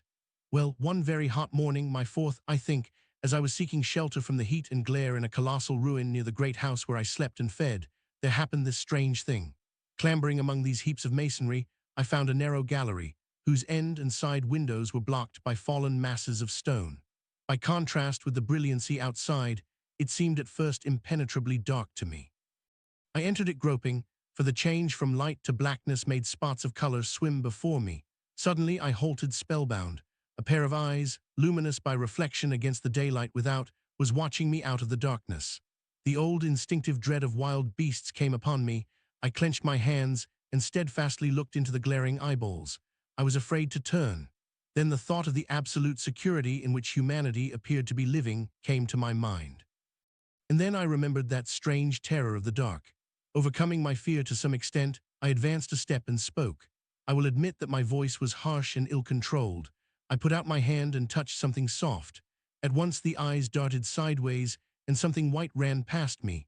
I turned with my heart in my mouth and saw a queer little ape-like figure, its head held down in a peculiar manner, running across the sunlit space behind me. It blundered against a block of granite, staggered aside, and in a moment was hidden in a black shadow beneath another pile of ruined masonry. My impression of it is, of course, imperfect, but I know it was a dull white, and had strange, large, grayish red eyes, also that there was flaxen hair on its head and down its back. But as I say, it went too fast for me to see distinctly. I cannot even say whether it ran on all fours, or only with its forearms held very low. After an instant's pause, I followed it into the second heap of ruins. I could not find it at first, but after a time in the profound obscurity, I came upon one of those round, well-like openings of which I have told you, half closed by a fallen pillar. A sudden thought came to me. Could this thing have vanished down the shaft? I lit a match, and looking down, I saw a small, white, moving creature with large, bright eyes which regarded me steadfastly as it retreated. It made me shudder. It was so like a human spider. It was clambering down the wall, and now I saw for the first time a number of metal foot and hand rests forming a kind of ladder down the shaft. Then the light burned my fingers and fell out of my hand, going out as it dropped, and when I had lit another, the little monster had disappeared. I do not know how long I sat peering down that well. It was not for some time that I could succeed in persuading myself that the thing I had seen was human. But gradually the truth dawned on me. That man had not remained one species, but had differentiated into two distinct animals, that my graceful children of the upper world were not the sole descendants of our generation, but that this bleached, obscene, nocturnal thing, which had flashed before me, was also heir to all the ages. I thought of the flickering pillars and of my theory of an underground ventilation. I began to suspect their true import. And what, I wondered, was this lemur doing in my scheme of a perfectly balanced organization? How was it related to the indolent serenity of the beautiful overworlders? And what was hidden down there, at the foot of that shaft? I sat upon the edge of the well telling myself that, at any rate, there was nothing to fear, and that there I must descend for the solution of my difficulties. And withal, I was absolutely afraid to go. As I hesitated, two of the beautiful upperworld people came running in their amorous sport across the daylight in the shadow. The male pursued the female, flinging flowers at her as he ran. They seemed distressed to find me, my arm against the overturned pillar, peering down the well. Apparently it was considered bad form to remark these apertures, for when I pointed to this one and tried to frame a question about it in their tongue, they were still more visibly distressed and turned away. But they were interested by my matches, and I struck some to amuse them. I tried them again about the well, and again I failed. So presently I left them, meaning to go back to Weena and see what I could get from her. But my mind was already in revolution. My guesses and impressions were slipping and sliding to a new adjustment. I had now a clue to the import of these wells, to the ventilating towers, to the mystery of the ghosts, to say nothing of a hint at the meaning of the bronze gates and the fate of the time machine. And very vaguely there came a suggestion towards the solution of the economic problem that had puzzled me. Here was the new view. Plainly, this second species of man was subterranean. There were three circumstances in particular which made me think that its rare emergence above ground was the outcome of a long-continued underground habit. In the first place, there was the bleached look common in most animals that live largely in the dark, the white fish of the Kentucky caves, for instance. Then those large eyes, with that capacity for reflecting light, are common features of nocturnal things, witness the owl and the cat. And last of all, that evident confusion in the sunshine, that hasty yet fumbling awkward flight towards dark shadow, and that peculiar carriage of the head while in the light, all reinforced the theory of an extreme sensitiveness of the retina. Beneath my feet, then, the earth must be tunneled enormously, and these tunnelings were the habitat of the new race. The presence of ventilating shafts and wells along the hill slopes, everywhere in fact, except along the river valley, showed how universal were its ramifications. What so natural, then, as to assume that it was in this artificial underworld that such work as was necessary to the comfort of the daylight race was done? The notion was so plausible that I at once accepted it, and went on to assume the how of this splitting of the human species. I dare say you will anticipate the shape of my theory, though for myself, I very soon felt that it fell far short of the truth. At first, proceeding from the problems of our own age, it seemed clear as daylight to me that the gradual widening of the present, merely temporary and social difference between the capitalist and the laborer was the key to the whole position. No doubt it will seem grotesque enough to you and wildly incredible, and yet even now there are existing circumstances to point that way. There is a tendency to utilize underground space for the less ornamental purposes of civilization. There is the Metropolitan Railway in London. For instance, there are new electric railways, there are subways, there are underground workrooms and restaurants, and they increase and multiply. Evidently, I thought, this tendency had increased till industry had gradually lost its birthright in the sky. I mean that it had gone deeper and deeper into larger and ever larger underground factories, spending a still increasing amount of its time therein, till, in the end. Even now, does not an East End worker live in such artificial conditions as practically to be cut off from the natural surface of the earth. Again, the exclusive tendency of richer people, due, no doubt, to the increasing refinement of their education and the widening gulf between them and the rude violence of the poor, is already leading to the closing, in their interest, of considerable portions of the surface of the land. About London, for instance, perhaps half the prettier country is shut in against intrusion. And this same widening gulf, which is due to the length and expense of the higher educational process and the increased facilities for and temptations towards refined habits on the part of the rich, will make that exchange between class and class, that promotion by intermarriage which at present retards the splitting of our species along lines of social stratification, less and less frequent. So in the end, above ground you must have the haves, pursuing pleasure and comfort and beauty, and below ground the have-nots, the workers getting continually adapted to the conditions of their labor. Once they were there, they would no doubt have to pay rent, and not a little of it, for the ventilation of their caverns, and if they refused, they would starve or be suffocated for arrears. Such of them as were so constituted as to be miserable and rebellious would die, and in the end, the balance being permanent, the survivors would become as well adapted to the conditions of underground life, and as happy in their way as the overworld people were to theirs.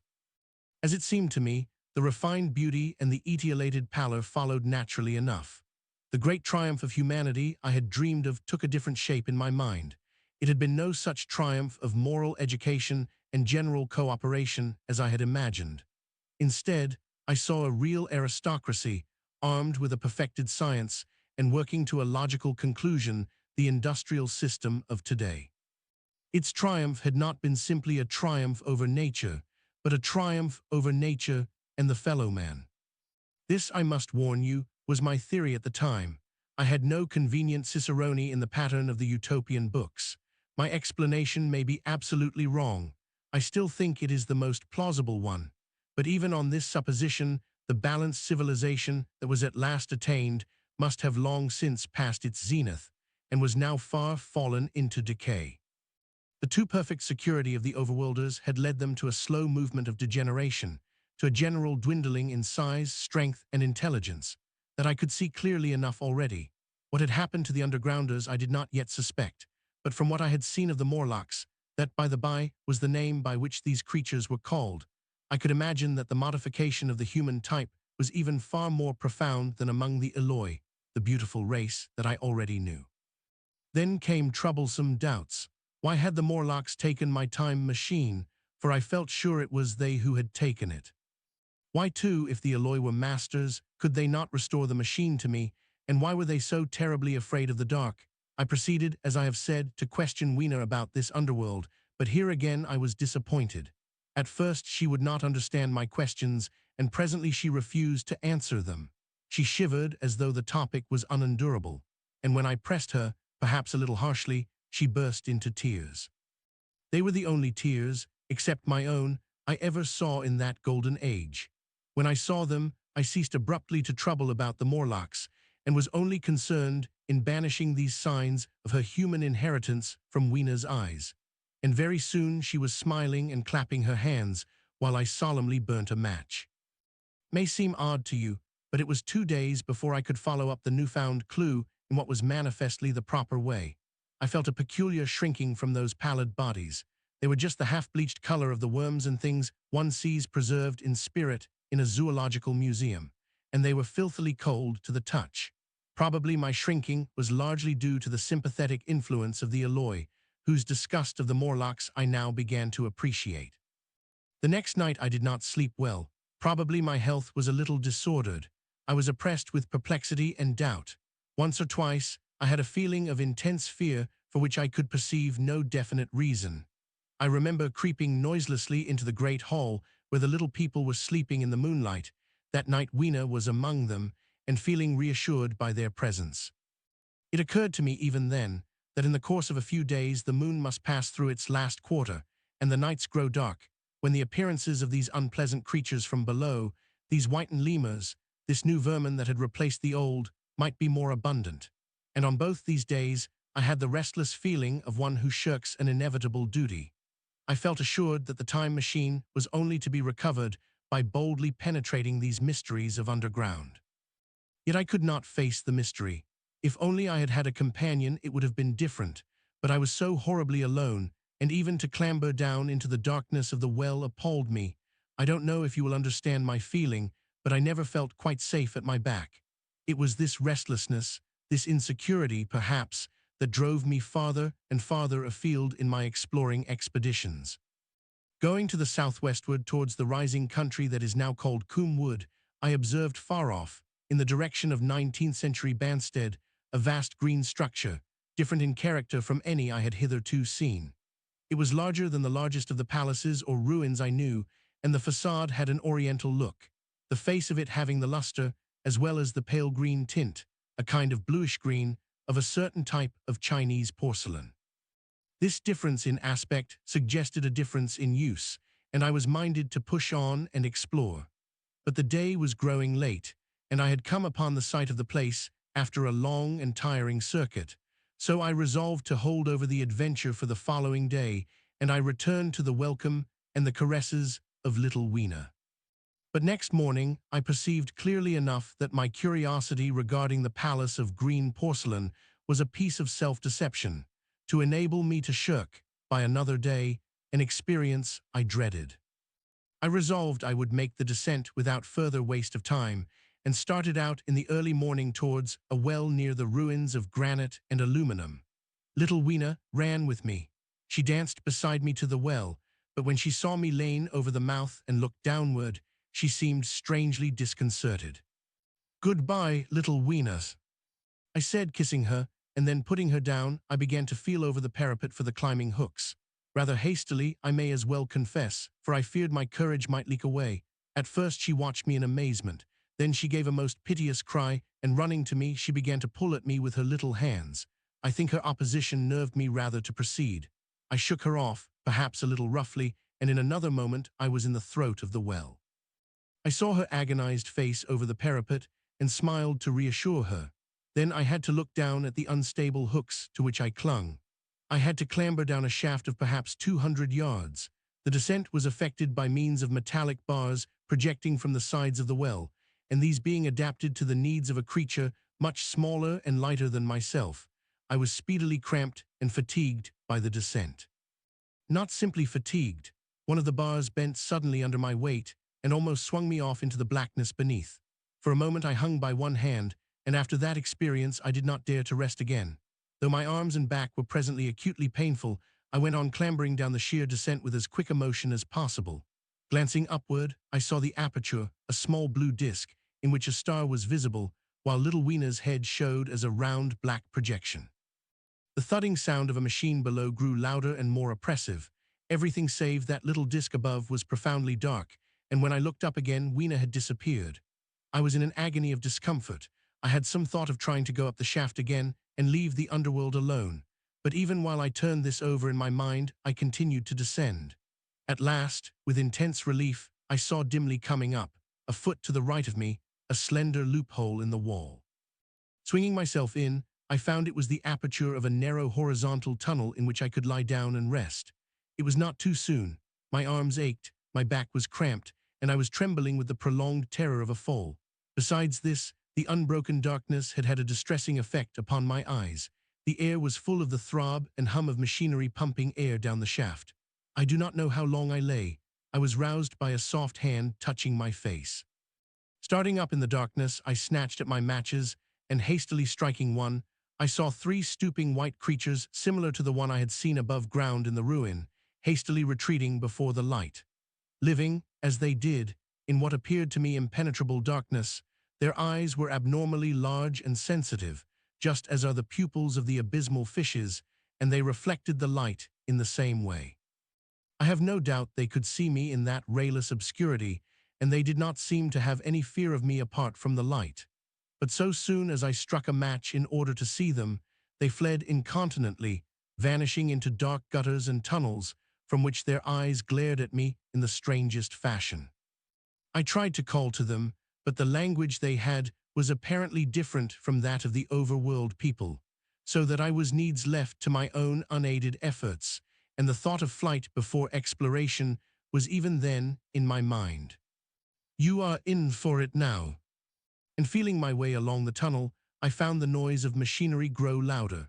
Presently the walls fell away from me, and I came to a large open space, and striking another match, saw that I had entered a vast arched cavern which stretched into utter darkness beyond the range of my light. The view I had of it was as much as one could see in the burning of a match. Necessarily, my memory is vague. Great shapes like big machines rose out of the dimness and cast grotesque black shadows in which dim spectral Morlocks sheltered from the glare. The place, by the by, was very stuffy and oppressive, and the faint halitus of freshly shed blood was in the air. Some way down the central vista was a little table of white metal, laid with what seemed a meal. The Morlocks at any rate were carnivorous. Even at the time, I remember wondering what large animal could have survived to furnish the red joint I saw. It was all very indistinct. The heavy smell, the big unmeaning shapes, the obscene figures lurking in the shadows, and only waiting for the darkness to come at me again. Then the match burnt down and stung my fingers and fell, a wriggling red spot in the blackness. I have thought since how particularly ill-equipped I was for such an experience. When I had started with the time machine, I had started with the absurd assumption that the men of the future would certainly be infinitely ahead of ourselves in all their appliances. I had come without arms, without medicine, without anything to smoke. At times I missed tobacco frightfully, even without enough matches. If only I had thought of a Kodak, I could have flashed that glimpse of the underworld in a second and examined it at leisure. But as it was, I stood there with only the weapons and the powers that nature had endowed me with, hands, feet, and teeth, these and 4 safety matches that still remained to me. I was afraid to push my way in among all this machinery in the dark, and it was only with my last glimpse of light I discovered that my store of matches had run low. It had never occurred to me until that moment that there was any need to economize them, and I had wasted almost half the box in astonishing the overworlders, to whom fire was a novelty. Now, as I say, I had 4 left, and while I stood in the dark, a hand touched mine, lank fingers came feeling over my face, and I was sensible of a peculiar, unpleasant odor. I fancied I heard the breathing of a crowd of those dreadful little beings about me. I felt the box of matches in my hand being gently disengaged, and other hands behind me plucking at my clothing. The sense of these unseen creatures examining me was indescribably unpleasant. The sudden realization of my ignorance of their ways of thinking and doing came home to me very vividly in the darkness. I shouted at them as loudly as I could. They started away, and then I could feel them approaching me again. They clutched at me more boldly, whispering odd sounds to each other. I shivered violently and shouted again, rather discordantly. This time they were not so seriously alarmed, and they made a queer laughing noise as they came back at me. I will confess I was horribly frightened. I determined to strike another match and escape under the protection of its glare. I did so, and eking out the flicker with a scrap of paper from my pocket, I made good my retreat to the narrow tunnel. But I had scarce entered this when my light was blown out, and in the blackness I could hear the Morlocks rustling like wind among leaves and pattering like the rain as they hurried after me. In a moment I was clutched by several hands, and there was no mistaking that they were trying to haul me back. I struck another light and waved it in their dazzled faces. You can scarce imagine how nauseatingly inhuman they looked, those pale, chinless faces and great, lidless, pinkish-gray eyes. As they stared in their blindness and bewilderment, but I did not stay to look, I promise you. I retreated again, and when my second match had ended, I struck my third. It had almost burnt through when I reached the opening into the shaft. I lay down on the edge, for the throb of the great pump below made me giddy. Then I felt sideways for the projecting hooks, and as I did so, my feet were grasped from behind, and I was violently tugged backward. I lit my last match, and it incontinently went out. But I had my hand on the climbing bars now, and kicking violently, I disengaged myself from the clutches of the Morlocks, and was speedily clambering up the shaft, while they stayed peering and blinking up at me, all but one little wretch who followed me for some way, and well-nigh secured my boot as a trophy. That climb seemed interminable to me. With the last 20 or 30 feet of it, a deadly nausea came upon me. I had the greatest difficulty in keeping my hold. The last few yards was a frightful struggle against this faintness. Several times my head swam, and I felt all the sensations of falling. At last, however, I got over the well mouth somehow and staggered out of the ruin into the blinding sunlight. I fell upon my face. Even the soil smelt sweet and clean. Then I remember Weena kissing my hands and ears, and the voices of others among the alloy. Then, for a time, I was insensible. Now indeed, I seemed in a worse case than before. Hitherto, except during my night's anguish at the loss of the time machine, I had felt a sustaining hope of ultimate escape, but that hope was staggered by these new discoveries. Hitherto, I had merely thought myself impeded by the childish simplicity of the little people and by some unknown forces which I had only to understand to overcome. But there was an altogether new element in the sickening quality of the Morlocks, a something inhuman and malign. Instinctively I loathed them. Before I had felt as a man might feel who had fallen into a pit. My concern was with the pit and how to get out of it. Now I felt like a beast in a trap, whose enemy would come upon him soon. The enemy I dreaded may surprise you. It was the darkness of the new moon. Weena had put this into my head by some at first incomprehensible remarks about the dark nights. It was not now such a very difficult problem to guess what the coming dark nights might mean. The moon was on the wane. Each night there was a longer interval of darkness, and I now understood to some slight degree at least the reason of the fear of the little upper-world people for the dark. I wondered vaguely what foul villainy it might be that the Morlocks did under the new moon. I felt pretty sure now that my second hypothesis was all wrong. The upper-world people might once have been the favored aristocracy and the Morlocks their mechanical servants, but that had long since passed away. The two species that had resulted from the evolution of man were sliding down towards, or had already arrived at, an altogether new relationship. The alloy, like the Carlovignan kings, had decayed to a mere beautiful futility. They still possessed the earth on sufferance, since the Morlocks, subterranean for innumerable generations, had come at last to find the daylit surface intolerable. And the Morlocks made their garments, I inferred, and maintained them in their habitual needs, perhaps through the survival of an old habit of service. They did it as a standing horse paws with his foot, or as a man enjoys killing animals in sport, because ancient and departed necessities had impressed it on the organism. But clearly, the old order was already in part reversed. The nemesis of the delicate ones was creeping on apace. Ages ago, thousands of generations ago, man had thrust his brother man out of the ease and the sunshine, and now that brother was coming back changed. Already the alloy had begun to learn one old lesson anew. They were becoming reacquainted with fear, and suddenly there came into my head the memory of the meat I had seen in the underworld. It seemed odd how it floated into my mind, not stirred up as it were by the current of my meditations, but coming in almost like a question from outside. I tried to recall the form of it. I had a vague sense of something familiar, but I could not tell what it was at the time. Still, however helpless the little people in the presence of their mysterious fear, I was differently constituted. I came out of this age of ours, this ripe prime of the human race, when fear does not paralyze and mystery has lost its terrors. I at least would defend myself. Without further delay, I determined to make myself arms and a fastness where I might sleep. With that refuge as a base, I could face this strange world with some of that confidence I had lost in realizing to what creatures night by night I lay exposed. I felt I could never sleep again until my bed was secure from them. I shuddered with horror to think how they must already have examined me. I wandered during the afternoon along the valley of the Thames, but found nothing that commended itself to my mind as inaccessible. All the buildings and trees seemed easily practicable to such dexterous climbers as the Morlocks, to judge by their wells, must be. Then the tall pinnacles of the palace of green porcelain and the polished gleam of its walls came back to my memory, and in the evening, taking Weena like a child upon my shoulder, I went up the hills towards the southwest. The distance, I had reckoned, was 7 or 8 miles, but it must have been nearer 18. I had first seen the place on a moist afternoon when distances are deceptively diminished. In addition, the heel of one of my shoes was loose, and a nail was working through the sole. They were comfortable old shoes I wore about indoors, so that I was lame.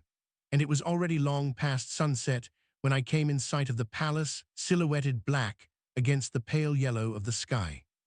Weena had been hugely delighted when I began to carry her, but after a while she desired me to let her down, and ran along by the side of me, occasionally darting off on either hand to pick flowers to stick in my pockets. My pockets had always puzzled Weena, but at the last she had concluded that they were an eccentric kind of vases for floral decoration. At least she utilized them for that purpose, and that reminds me, in changing my jacket I found. The time traveler paused, put his hand into his pocket, and silently placed two withered flowers, not unlike very large white mallows, upon the little table. Then he resumed his narrative. As the hush of evening crept over the world, and we proceeded over the hill crest towards Wimbledon, Weena grew tired and wanted to return to the house of grey stone. But I pointed out the distant pinnacles of the palace of green porcelain to her and contrived to make her understand that we were seeking a refuge there from her fear. You know that great pause that comes upon things before the dusk. Even the breeze stops in the trees. To me, there is always an air of expectation about that evening stillness. The sky was clear, remote, and empty save for a few horizontal bars far down in the sunset. Well, that night the expectation took the color of my fears. In that darkling calm, my senses seemed preternaturally sharpened. I fancied I could even feel the hollowness of the ground beneath my feet, could, indeed, almost see through it the Morlocks on their anthill going hither and thither and waiting for the dark. In my excitement, I fancied that they would receive my invasion of their burrows as a declaration of war. And why had they taken my time machine? So we went on in the quiet, and the twilight deepened into night. The clear blue of the distance faded, and one star after another came out. The ground grew dim and the trees black. Weena's fears and her fatigue grew upon her. I took her in my arms and talked to her and caressed her. Then, as the darkness grew deeper, she put her arms round my neck, and closing her eyes, tightly pressed her face against my shoulder. So we went down a long slope into a valley, and there in the dimness I almost walked into a little river. This I waded, and went up the opposite side of the valley, past a number of sleeping houses, and by a statue, a faun or some such figure minus the head. Here too were acacias. So far I had seen nothing of the Morlocks, but it was yet early in the night, and the darker hours before the old moon rose were still to come. From the brow of the next hill I saw a thick wood spreading wide and black before me. I hesitated at this. I could see no end to it, either to the right or the left. Feeling tired, my feet, in particular, were very sore. I carefully lowered Weena from my shoulder as I halted and sat down upon the turf. I could no longer see the palace of green porcelain, and I was in doubt of my direction. I looked into the thickness of the wood and thought of what it might hide.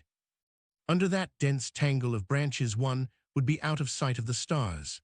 Even were there no other lurking danger, a danger I did not care to let my imagination loose upon, there would still be all the roots to stumble over and the tree boles to strike against. I was very tired, too, after the excitements of the day, so I decided that I would not face it, but would pass the night upon the open hill. Weena, I was glad to find, was fast asleep. I carefully wrapped her in my jacket and sat down beside her to wait for the moonrise. The hillside was quiet and deserted, but from the black of the wood there came now and then a stir of living things. Above me shone the stars, for the night was very clear. I felt a certain sense of friendly comfort in their twinkling. All the old constellations had gone from the sky, however. That slow movement which is imperceptible in 100 human lifetimes had long since rearranged them in unfamiliar groupings. But the Milky Way, it seemed to me, was still the same tattered streamer of stardust as of yore. Southward was a very bright red star that was new to me. It was even more splendid than our own green Sirius. And amid all these scintillating points of light one bright planet shone kindly and steadily like the face of an old friend. Looking at these stars suddenly dwarfed my own troubles and all the gravities of terrestrial life. I thought of their unfathomable distance and the slow, inevitable drift of their movements out of the unknown past into the unknown future. I thought of the great processional cycle that the pole of the earth describes. Only 40 times had that silent revolution occurred during all the years that I had traversed. And during these few revolutions, all the activity, all the traditions, the complex organizations, the nations, languages, literatures, aspirations, even the mere memory of man as I knew him, had been swept out of existence. Instead were these frail creatures who had forgotten their high ancestry and the white things of which I went in terror. Then I thought of the great fear that was between the two species, and for the first time, with a sudden shiver, came the clear knowledge of what the meat I had seen might be. Yet it was too horrible. I looked at little Weena sleeping beside me, her face white and star-like under the stars, and forthwith dismissed the thought. Through that long night, I held my mind off the Morlocks as well as I could, and whiled away the time by trying to fancy I could find signs of the old constellations in the new confusion. The sky kept very clear, except for a hazy cloud or so. No doubt I dozed at times. Then, as my vigil wore on, came a faintness in the eastward sky, like the reflection of some colorless fire, and the old moon rose, thin and peaked and white. And close behind and overtaking it and overflowing it, the dawn came, pale at first, and then growing pink and warm. No Morlocks had approached us. Indeed, I had seen none upon the hill that night. And in the confidence of renewed day, it almost seemed to me that my fear had been unreasonable. I stood up and found my foot with the loose heel swollen at the ankle and painful under the heel, so I sat down again, took off my shoes, and flung them away. I awakened Weena, and we went down into the wood, now green and pleasant instead of black and forbidding. We found some fruit wherewith to break our fast. We soon met others of the dainty ones, laughing and dancing in the sunlight as though there was no such thing in nature as the night. And then I thought once more of the meat that I had seen. I felt assured now of what it was, and from the bottom of my heart I pitied this last feeble rill from the great flood of humanity. Clearly, at some time in the long ago of human decay, the Morlocks' food had run short. Possibly they had lived on rats and such like vermin. Even now man is far less discriminating and exclusive in his food than he was, far less than any monkey. His prejudice against human flesh is no deep-seated instinct, and so these inhuman sons of men, I tried to look at the thing in a scientific spirit. After all, they were less human and more remote than our cannibal ancestors of 3,000 or 4,000 years ago. And the intelligence that would have made this state of things a torment had gone. Why should I trouble myself? These Eloi were mere fatted cattle, which the ant-like Morlocks preserved and preyed upon, probably saw to the breeding of. And there was Weena dancing at my side.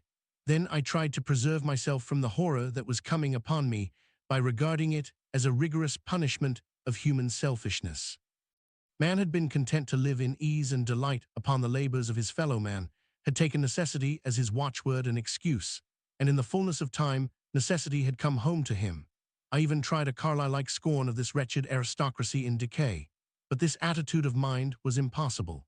However great their intellectual degradation, the Eloi had kept too much of the human form not to claim my sympathy, and to make me perforce a sharer in their degradation and their fear. I had at that time very vague ideas as to the course I should pursue. My first was to secure some safe place of refuge, and to make myself such arms of metal or stone as I could contrive. That necessity was immediate. In the next place, I hoped to procure some means of fire, so that I should have the weapon of a torch at hand, for nothing, I knew, would be more efficient against these Morlocks. Then I wanted to arrange some contrivance to break open the doors of bronze under the white Sphinx. I had in mind a battering ram. I had a persuasion that if I could enter those doors and carry a blaze of light before me, I should discover the time machine and escape. I could not imagine the Morlocks were strong enough to move it far away. Weena, I had resolved to bring with me to our own time, and turning such schemes over in my mind, I pursued our way towards the building which my fancy had chosen as our dwelling. I found the palace of green porcelain, when we approached it about noon, deserted and falling into ruin. Only ragged vestiges of glass remained in its windows, and great sheets of the green facing had fallen away from the corroded metallic framework. It lay very high upon a turfy down, and looking northeastward before I entered it, I was surprised to see a large estuary or even creek, where I judged Wandsworth and Battersea must once have been. I thought then, though I never followed up the thought, of what might have happened or might be happening to the living things in the sea. The material of the palace proved on examination to be indeed porcelain, and along the face of it I saw an inscription in some unknown character. I thought, rather foolishly, that Weena might help me to interpret this, but I only learnt that the bare idea of writing had never entered her head. She always seemed to me, I fancy, more human than she was, perhaps because her affection was so human. Within the big valves of the door, which were open and broken, we found, instead of the customary hall, a long gallery lit by many side windows. At the first glance I was reminded of a museum. The tiled floor was thick with dust, and a remarkable array of miscellaneous objects was shrouded in the same grey covering. Then I perceived, standing strange and gaunt in the center of the hall, what was clearly the lower part of a huge skeleton. I recognized by the oblique feet that it was some extinct creature after the fashion of the megatherium. The skull and the upper bones lay beside it in the thick dust, and in one place, where rainwater had dropped through a leak in the roof, the thing itself had been worn away.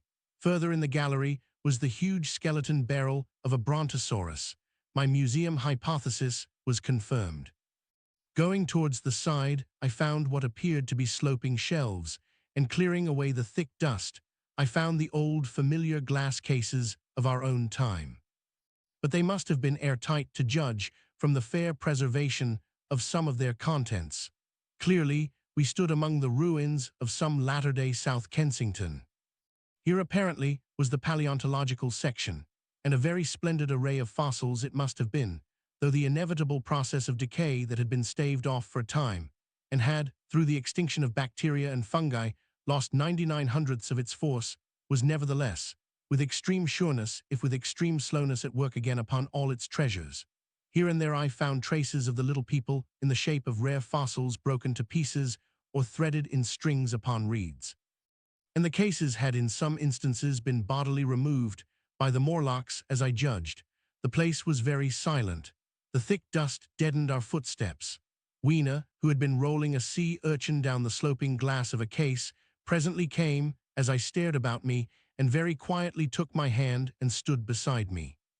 And at first I was so much surprised by this ancient monument of an intellectual age that I gave no thought to the possibilities it presented. Even my preoccupation about the time machine receded a little from my mind. To judge from the size of the place, this palace of green porcelain had a great deal more in it than a gallery of paleontology, possibly historical galleries. It might be even a library. To me, at least in my present circumstances, these would be vastly more interesting than this spectacle of old-time geology in decay. Exploring, I found another short gallery running transversely to the first. This appeared to be devoted to minerals, and the sight of a block of sulfur set my mind running on gunpowder. But I could find no saltpeter, indeed, no nitrates of any kind.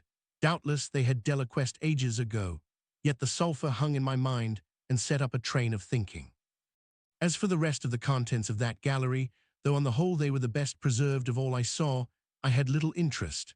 I am no specialist in mineralogy, and I went on down a very ruinous aisle running parallel to the first hall I had entered. Apparently this section had been devoted to natural history, but everything had long since passed out of recognition. A few shriveled and blackened vestiges of what had once been stuffed animals, desiccated mummies in jars that had once held spirit, a brown dust of departed plants. That was all. I was sorry for that, because I should have been glad to trace the patient readjustments by which the conquest of animated nature had been attained. Then we came to a gallery of simply colossal proportions, but singularly ill-lit, the floor of it running downward at a slight angle from the end at which I entered.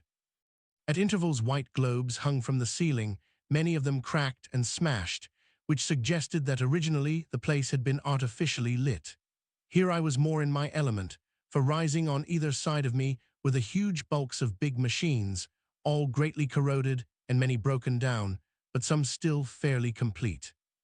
You know I have a certain weakness for mechanism, and I was inclined to linger among these, the more so as for the most part they had the interest of puzzles, and I could make only the vaguest guesses at what they were for. I fancied that if I could solve their puzzles, I should find myself in possession of powers that might be of use against the Morlocks. Suddenly, Weena came very close to my side, so suddenly that she startled me. Had it not been for her, I do not think I should have noticed that the floor of the gallery sloped at all. The end I had come in at was quite above ground and was lit by rare slit-like windows. As you went down the length, the ground came up against these windows, until at last there was a pit like the area of a London house before each, and only a narrow line of daylight at the top. I went slowly along, puzzling about the machines, and had been too intent upon them to notice the gradual diminution of the light, until Weena's increasing apprehensions drew my attention. Then I saw that the gallery ran down at last into a thick darkness. I hesitated, and then, as I looked round me, I saw that the dust was less abundant and its surface less even. Further away towards the dimness, it appeared to be broken by a number of small, narrow footprints. My sense of the immediate presence of the Morlocks revived at that. I felt that I was wasting my time in the academic examination of machinery. I called to mind that it was already far advanced in the afternoon, and that I had still no weapon, no refuge, and no means of making a fire.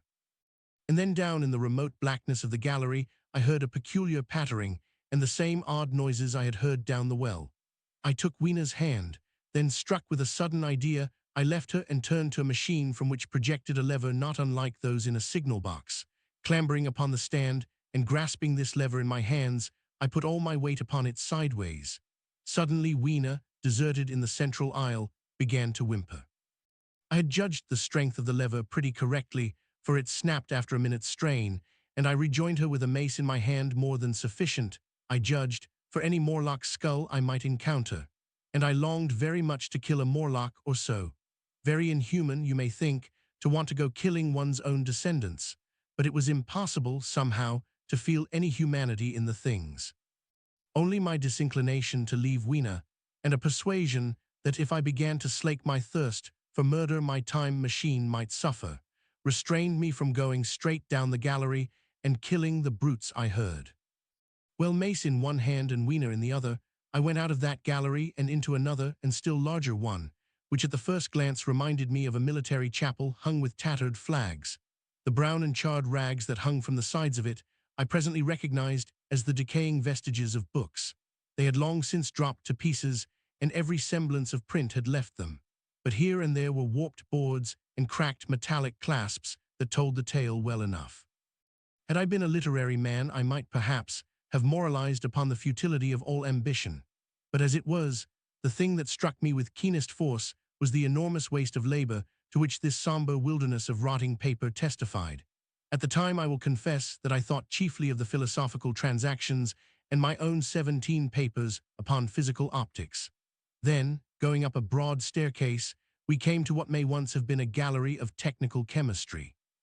And here I had not a little hope of useful discoveries, except at one end where the roof had collapsed. This gallery was well preserved. I went eagerly to every unbroken case, and at last, in one of the really airtight cases, I found a box of matches. Very eagerly I tried them. They were perfectly good. They were not even damp. I turned to Weena. "Damsel," I cried to her in her own tongue, for now I had a weapon indeed against the horrible creatures we feared. And so, in that derelict museum, upon the thick soft carpeting of dust, to Weena's huge delight, I solemnly performed a kind of composite dance, whistling the Land of the Leal as cheerfully as I could. In part it was a modest can-can, in part a step dance, in part a skirt dance, so far as my tailcoat permitted, and in part original, for I am naturally inventive, as you know. Now I still think that for this box of matches to have escaped the wear of time for immemorial years was a most strange, as for me it was a most fortunate thing. Yet oddly enough, I found a far unlikelier substance, and that was camphor. I found it in a sealed jar that by chance, I suppose, had been really hermetically sealed. I fancied at first that it was paraffin wax, and smashed the glass accordingly, but the odor of camphor was unmistakable. In the universal decay, this volatile substance had chanced to survive, perhaps through many thousands of centuries. It reminded me of a sepia painting I had once seen done from the ink of a fossil belemnite that must have perished and become fossilized millions of years ago.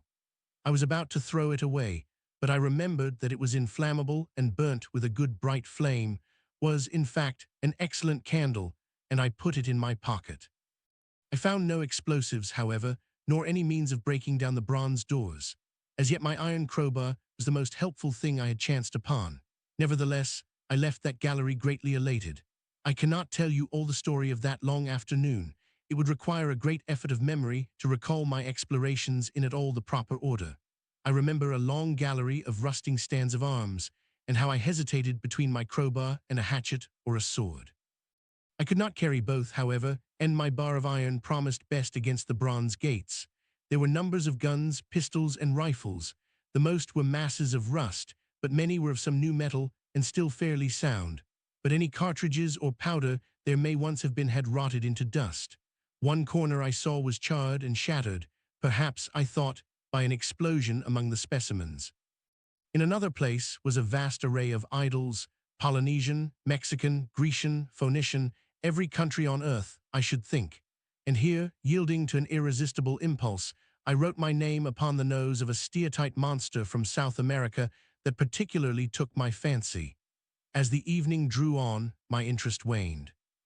I went through gallery after gallery, dusty, silent, often ruinous, the exhibits sometimes mere heaps of rust and lignite, sometimes fresher. In one place I suddenly found myself near the model of a tin mine, and then by the merest accident I discovered, in an airtight case, 2 dynamite cartridges. I shouted Eureka, and smashed the case with joy. Then came a doubt. I hesitated. Then, selecting a little side gallery, I made my essay. I never felt such a disappointment as I did in waiting 5, 10, 15 minutes for an explosion that never came. Of course the things were dummies, as I might have guessed from their presence. I really believe that had they not been so, I should have rushed off incontinently and blown Sphinx, bronze doors, and my chances of finding the time machine altogether into non-existence. It was after that, I think, that we came to a little open court within the palace. It was turfed and had 3 fruit trees. So we rested and refreshed ourselves. Towards sunset I began to consider our position. Night was creeping upon us, and my inaccessible hiding place had still to be found. But that troubled me very little now. I had in my possession a thing that was, perhaps, the best of all defenses against the Morlocks. I had matches. I had the camphor in my pocket, too, if a blaze were needed. It seemed to me that the best thing we could do would be to pass the night in the open, protected by a fire. In the morning, there was the getting of the time machine. Towards that as yet, I had only my iron mace. But now, with my growing knowledge, I felt very differently towards those bronze doors. Up to this, I had refrained from forcing them, largely because of the mystery on the other side. They had never impressed me as being very strong, and I hoped to find my bar of iron not altogether inadequate for the work. We emerged from the palace while the sun was still in part above the horizon. I was determined to reach the White Sphinx early the next morning, and ere the dusk, I purposed pushing through the woods that had stopped me on the previous journey. My plan was to go as far as possible that night, and then, building a fire, to sleep in the protection of its glare. Accordingly, as we went along, I gathered any sticks or dried grass I saw, and presently had my arms full of such litter. Thus loaded, our progress was slower than I had anticipated, and besides, Weena was tired.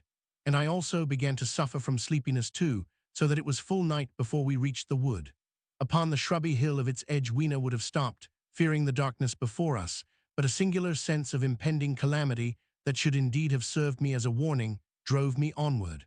I had been without sleep for a night and 2 days, and I was feverish and irritable. I felt sleep coming upon me, and the Morlocks with it.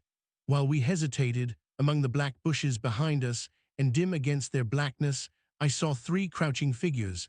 There was scrub and long grass all about us, and I did not feel safe from their insidious approach. The forest, I calculated, was rather less than a mile across. If we could get through it to the bare hillside, there, as it seemed to me, was an altogether safer resting place. I thought that with my matches and my camphor I could contrive to keep my path illuminated through the woods. Yet it was evident that if I was to flourish matches with my hands, I should have to abandon my firewood, so rather reluctantly I put it down. And then it came into my head that I would amaze our friends behind by lighting it.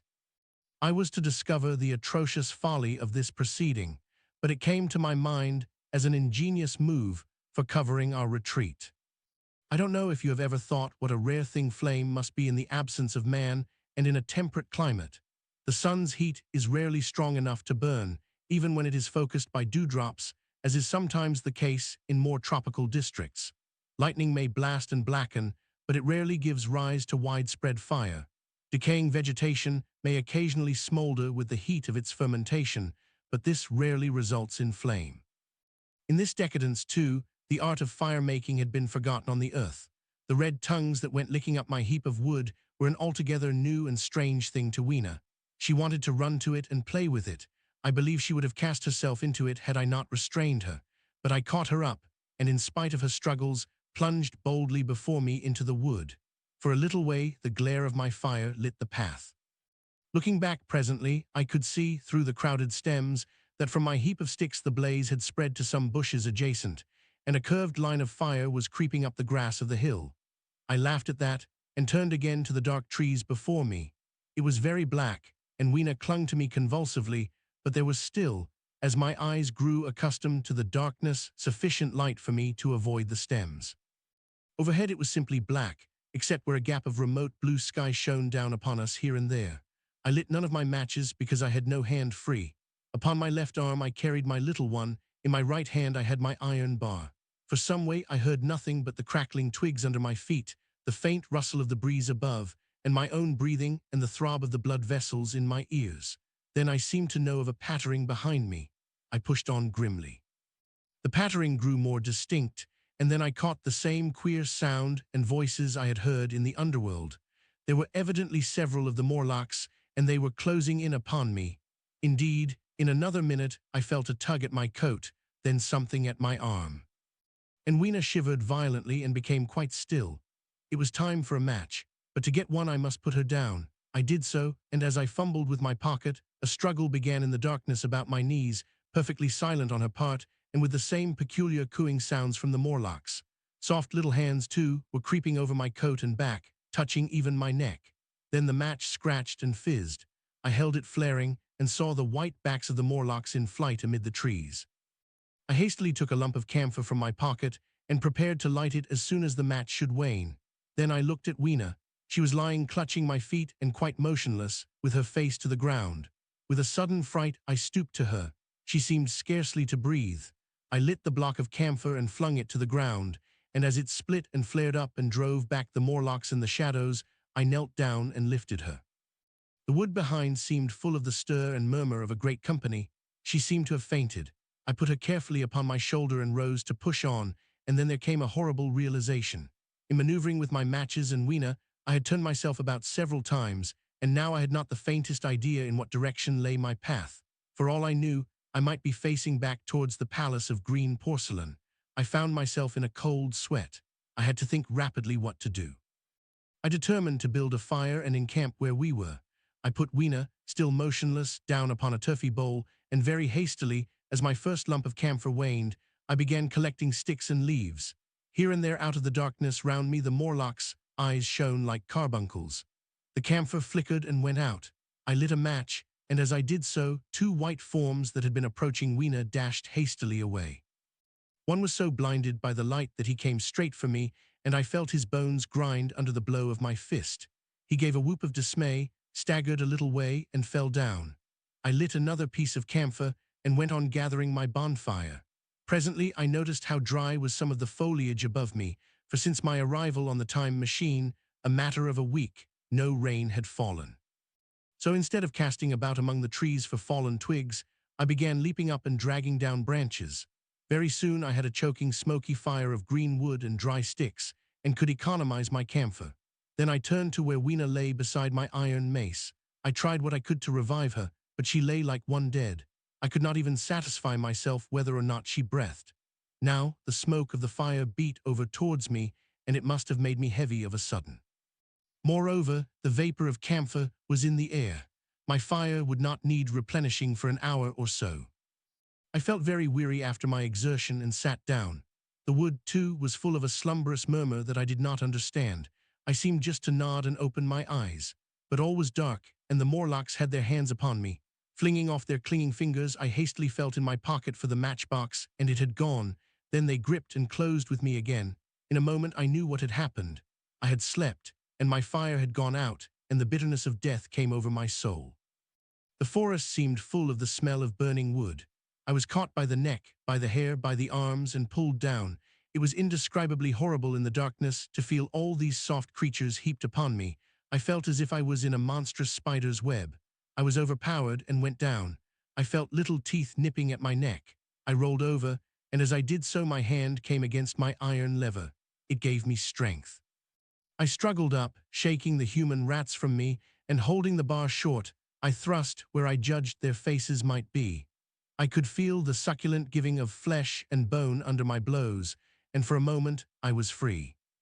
The strange exultation that so often seems to accompany hard fighting came upon me. I knew that both I and Weena were lost, but I determined to make the Morlocks pay for their meat. I stood with my back to a tree, swinging the iron bar before me. The whole wood was full of the stir and cries of them. A minute passed. Their voices seemed to rise to a higher pitch of excitement, and their movements grew faster, yet none came within reach. I stood glaring at the blackness. Then suddenly came hope. What if the Morlocks were afraid? And close on the heels of that came a strange thing. The darkness seemed to grow luminous. Very dimly I began to see the Morlocks about me, 3 battered at my feet, and then I recognized with incredulous surprise that the others were running in an incessant stream, as it seemed, from behind me and away through the wood in front. And their backs seemed no longer white, but reddish. As I stood agape, I saw a little red spark go drifting across a gap of starlight between the branches and vanish. And at that I understood the smell of burning wood, the slumberous murmur that was growing now into a gusty roar, the red glow, and the Morlock's flight. Stepping out from behind my tree and looking back, I saw, through the black pillars of the nearer trees, the flames of the burning forest. It was my first fire coming after me. With that I looked for Weena, but she was gone. The hissing and crackling behind me, the explosive thud as each fresh tree burst into flame, left little time for reflection. My iron bar still gripped, I followed in the Morlock's path. It was a close race. Once the flames crept forward so swiftly on my right as I ran that I was outflanked and had to strike off to the left. But at last I emerged upon a small open space, and as I did so, a Morlock came blundering towards me and past me and went on straight into the fire. And now I was to see the most weird and horrible thing, I think, of all that I beheld in that future age. This whole space was as bright as day with the reflection of the fire. In the center was a hillock or tumulus, surmounted by a scorched hawthorn. Beyond this was another arm of the burning forest, with yellow tongues already writhing from it, completely encircling the space with a fence of fire. Upon the hillside were some 30 or 40 Morlocks, dazzled by the light and heat, and blundering hither and thither against each other in their bewilderment. At first, I did not realize their blindness, and struck furiously at them with my bar, in a frenzy of fear, as they approached me, killing one and crippling several more. But when I had watched the gestures of one of them groping under the hawthorn against the red sky, and heard their moans, I was assured of their absolute helplessness and misery in the glare, and I struck no more of them. Yet every now and then one would come straight towards me, setting loose a quivering horror that made me quick to elude him. At one time the flames died down somewhat, and I feared the foul creatures would presently be able to see me. I was thinking of beginning the fight by killing some of them before this should happen, but the fire burst out again brightly, and I stayed my hand. I walked about the hill among them and avoided them, looking for some trace of Weena, but Weena was gone. At last I sat down on the summit of the hillock, and watched this strange, incredible company of blind things groping to and fro, and making uncanny noises to each other as the glare of the fire beat on them. The coiling uprush of smoke streamed across the sky, and through the rare tatters of that red canopy, remote as though they belonged to another universe, shone the little stars. 2 or 3 Morlocks came blundering into me, and I drove them off with blows of my fists, trembling as I did so. For the most part of that night, I was persuaded it was a nightmare. I bit myself and screamed in a passionate desire to awake. I beat the ground with my hands and got up and sat down again and wandered here and there and again sat down. Then I would fall to rubbing my eyes and calling upon God to let me awake. Thrice I saw Morlocks put their heads down in a kind of agony and rush into the flames. But at last, above the subsiding red of the fire, above the streaming masses of black smoke and the whitening and blackening tree stumps, and the diminishing numbers of these dim creatures, came the white light of the day. I searched again for traces of Weena, but there were none. It was plain that they had left her poor little body in the forest. I cannot describe how it relieved me to think that it had escaped the awful fate to which it seemed destined. As I thought of that, I was almost moved to begin a massacre of the helpless abominations about me, but I contained myself. The hillock, as I have said, was a kind of island in the forest. From its summit I could now make out through a haze of smoke the palace of green porcelain, and from that I could get my bearings for the white Sphinx. And so, leaving the remnant of these damned souls still going hither and thither and moaning, as the day grew clearer, I tied some grass about my feet and limped on across smoking ashes and among black stems that still pulsated internally with fire, towards the hiding place of the time machine. I walked slowly, for I was almost exhausted, as well as lame, and I felt the intensest wretchedness for the horrible death of little Weena. It seemed an overwhelming calamity. Now in this old familiar room, it is more like the sorrow of a dream than an actual loss. But that morning it left me absolutely lonely again, terribly alone. I began to think of this house of mine, of this fireside, of some of you, and with such thoughts came a longing that was pain. But as I walked over the smoking ashes under the bright morning sky, I made a discovery. In my trouser pocket were still some loose matches. The box must have leaked before it was lost. About 8 or 9 in the morning, I came to the same seat of yellow metal from which I had viewed the world upon the evening of my arrival. I thought of my hasty conclusions upon that evening and could not refrain from laughing bitterly at my confidence. Here was the same beautiful scene, the same abundant foliage, the same splendid palaces and magnificent ruins, the same silver river running between its fertile banks. The gay robes of the beautiful people moved hither and thither among the trees.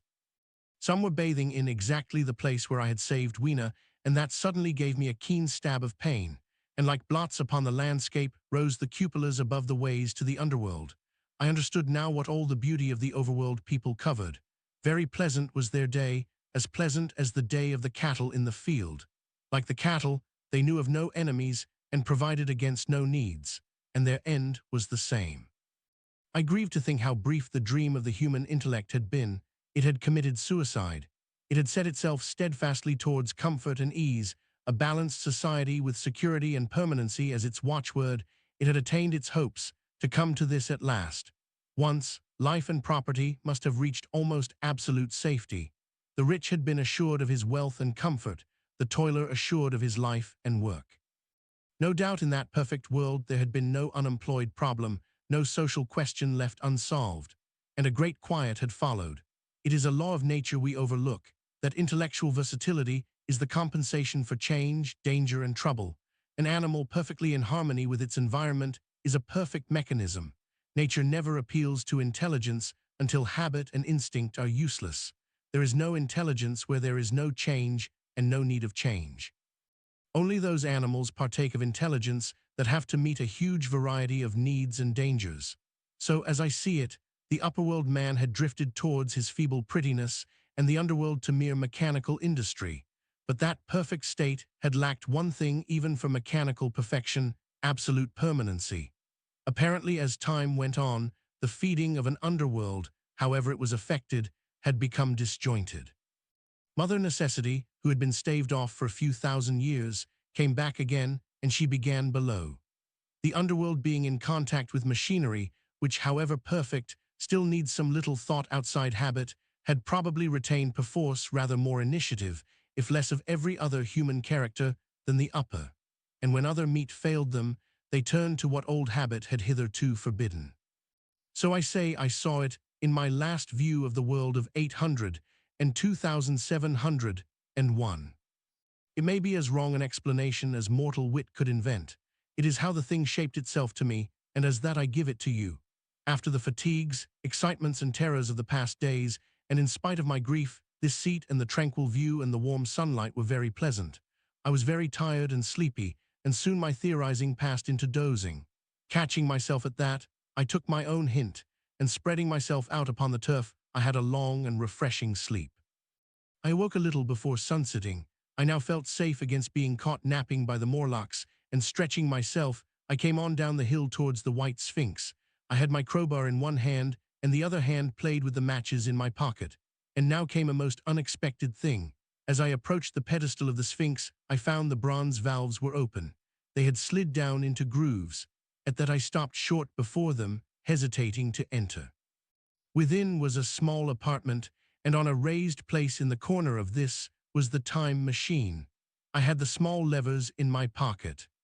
So here, after all my elaborate preparations for the siege of the White Sphinx, was a meek surrender. I threw my iron bar away, almost sorry not to use it.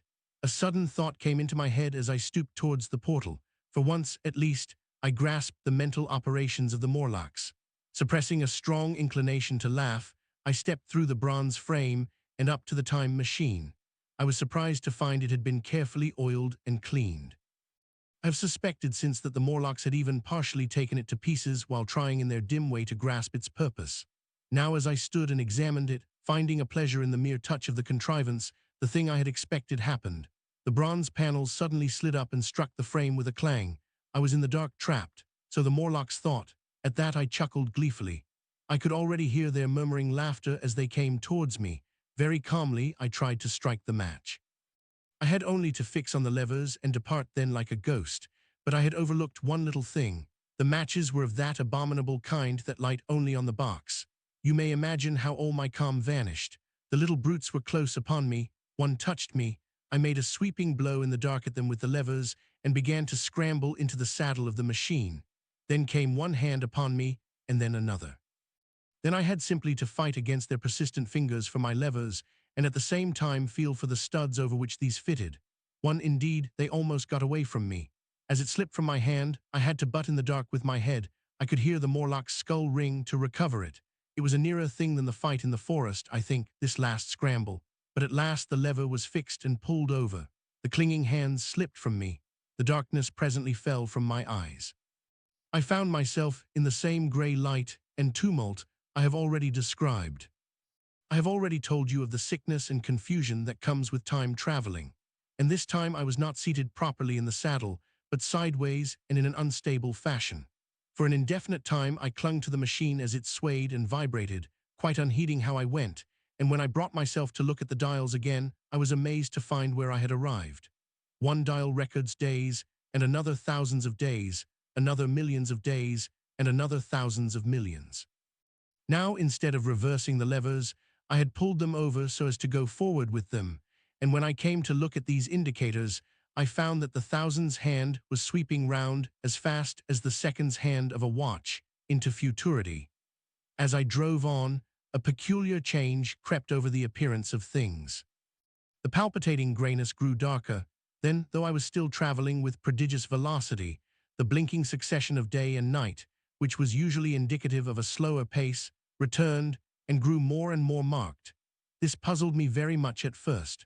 The alternations of night and day grew slower and slower, and so did the passage of the sun across the sky until they seemed to stretch through centuries.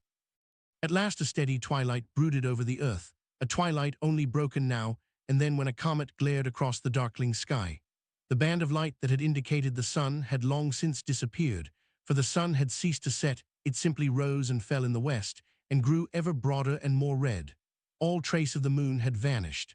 The circling of the stars, growing slower and slower, had given place to creeping points of light.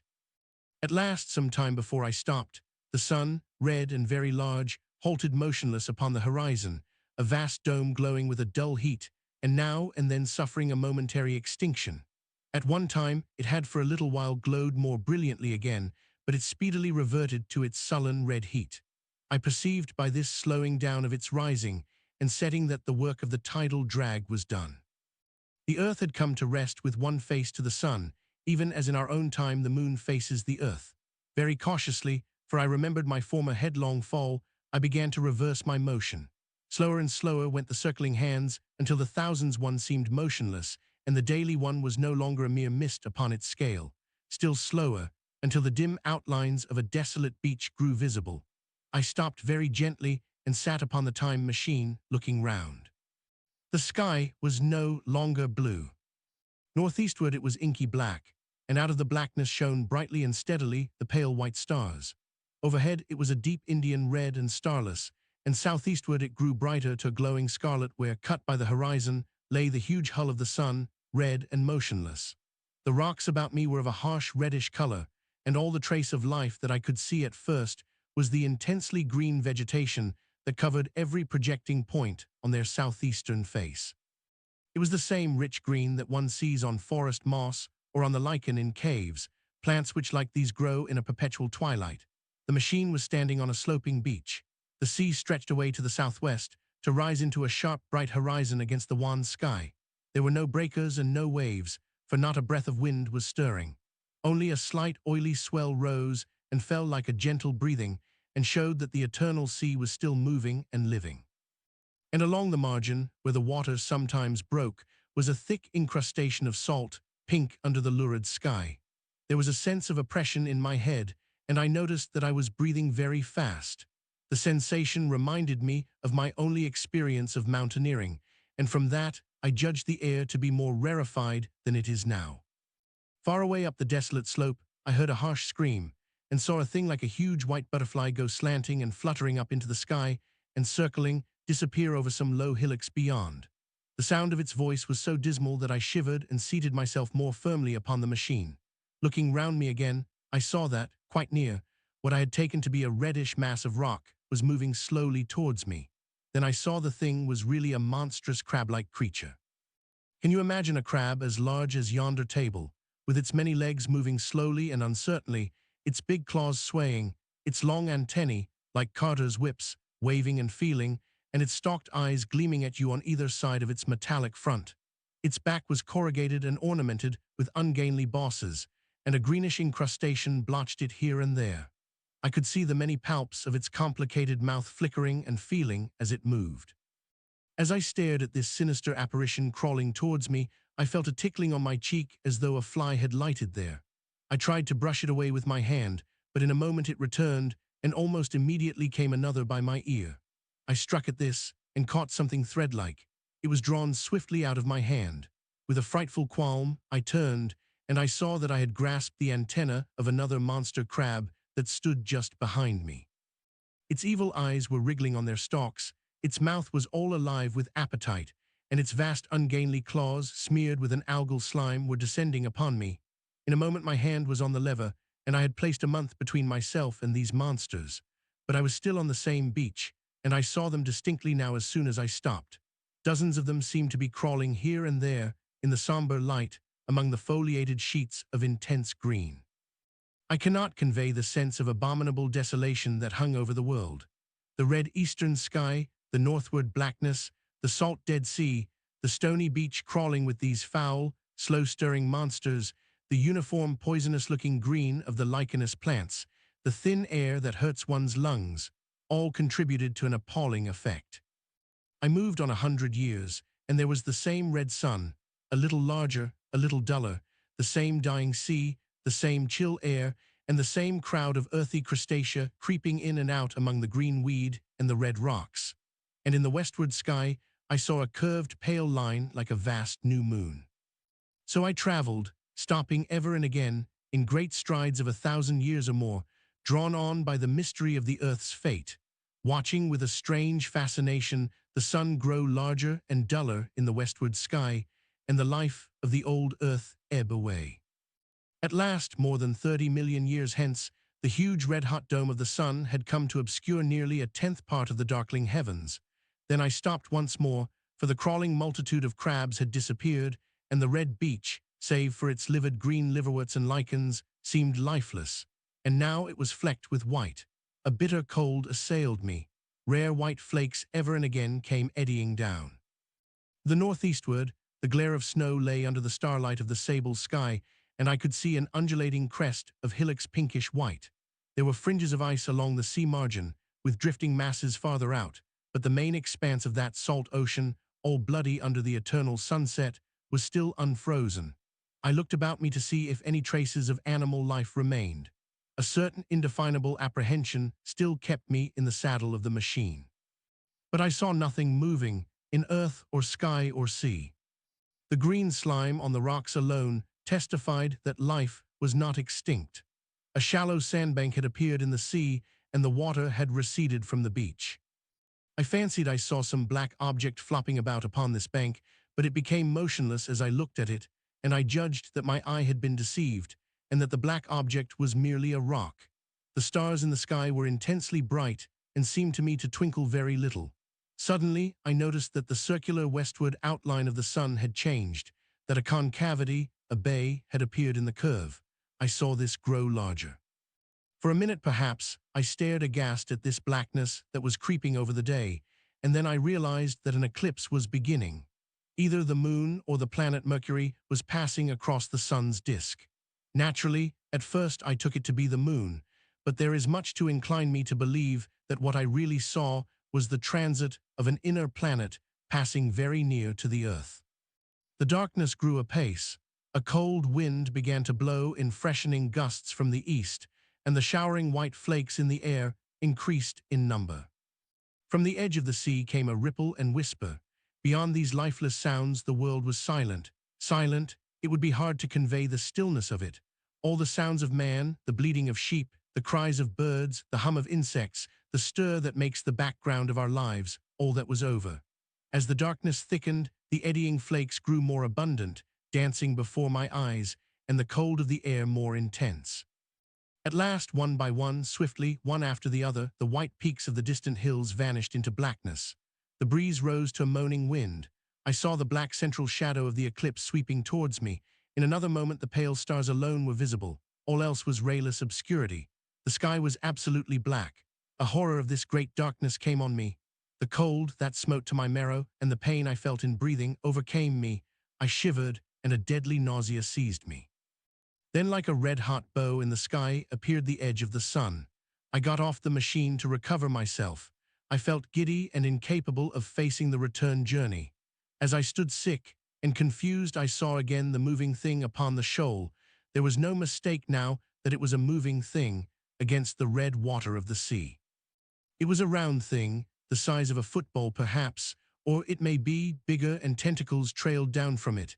It seemed black against the weltering blood-red water, and it was hopping fitfully about. Then I felt I was fainting, but a terrible dread of lying helpless in that remote and awful twilight sustained me while I clambered upon the saddle. So I came back. For a long time I must have been insensible upon the machine. The blinking succession of the days and nights was resumed. The sun got golden again, the sky blue. I breathed with greater freedom. The fluctuating contours of the land ebbed and flowed. The hands spun backward upon the dials. At last I saw again the dim shadows of houses, the evidences of decadent humanity. These, too, changed and passed, and others came. Presently, when the million dial was at 0, I slackened speed. I began to recognize our own pretty and familiar architecture. The thousands' hand ran back to the starting point. The night and day flapped slower and slower. Then the old walls of the laboratory came round me. Very gently now I slowed the mechanism down. I saw one little thing that seemed odd to me. I think I have told you that when I set out, before my velocity became very high, Mrs. Watchett had walked across the room, traveling, as it seemed to me, like a rocket. As I returned, I passed again across that minute when she traversed the laboratory. But now her every motion appeared to be the exact inversion of her previous ones.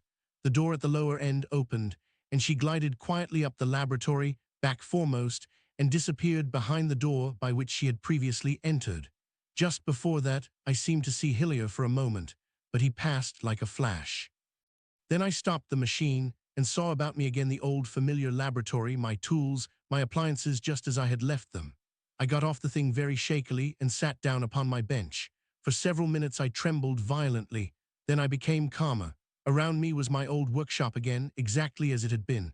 I might have slept there, and the whole thing have been a dream. And yet, not exactly. The thing had started from the southeast corner of the laboratory. It had come to rest again in the northwest, against the wall where you saw it. That gives you the exact distance from my little lawn to the pedestal of the white Sphinx, into which the Morlocks had carried my machine. For a time my brain went stagnant. Presently I got up and came through the passage here, limping, because my heel was still painful, and feeling sorely begrimed. I saw the Pall Mall Gazette on the table by the door. I found the date was indeed today, and looking at the timepiece, saw the hour was almost 8 o'clock. I heard your voices and the clatter of plates. I hesitated, I felt so sick and weak. Then I sniffed good wholesome meat and opened the door on you. You know the rest. I washed and dined, and now I am telling you the story. I know, he said, after a pause, that all this will be absolutely incredible to you, but to me, the one incredible thing is that I am here tonight, in this old familiar room, looking into your friendly faces, and telling you these strange adventures. He looked at the medical man. No, I cannot expect you to believe it. Take it as a lie or a prophecy. Say I dreamed it in the workshop. Consider I have been speculating upon the destinies of our race until I have hatched this fiction. Treat my assertion of its truth as a mere stroke of art to enhance its interest. And taking it as a story, what do you think of it? He took up his pipe and began in his old accustomed manner to tap with it nervously upon the bars of the grate. There was a momentary stillness. Then chairs began to creak and shoes to scrape upon the carpet. I took my eyes off the time-traveler's face and looked round at his audience. They were in the dark, and little spots of color swam before them. The medical man seemed absorbed in the contemplation of our host. The editor was looking hard at the end of his cigar, the sixth. The journalist fumbled for his watch. The others, as far as I remember, were motionless. The editor stood up with a sigh. "What a pity it is you're not a writer of stories," he said, putting his hand on the time traveler's shoulder. "You don't believe it."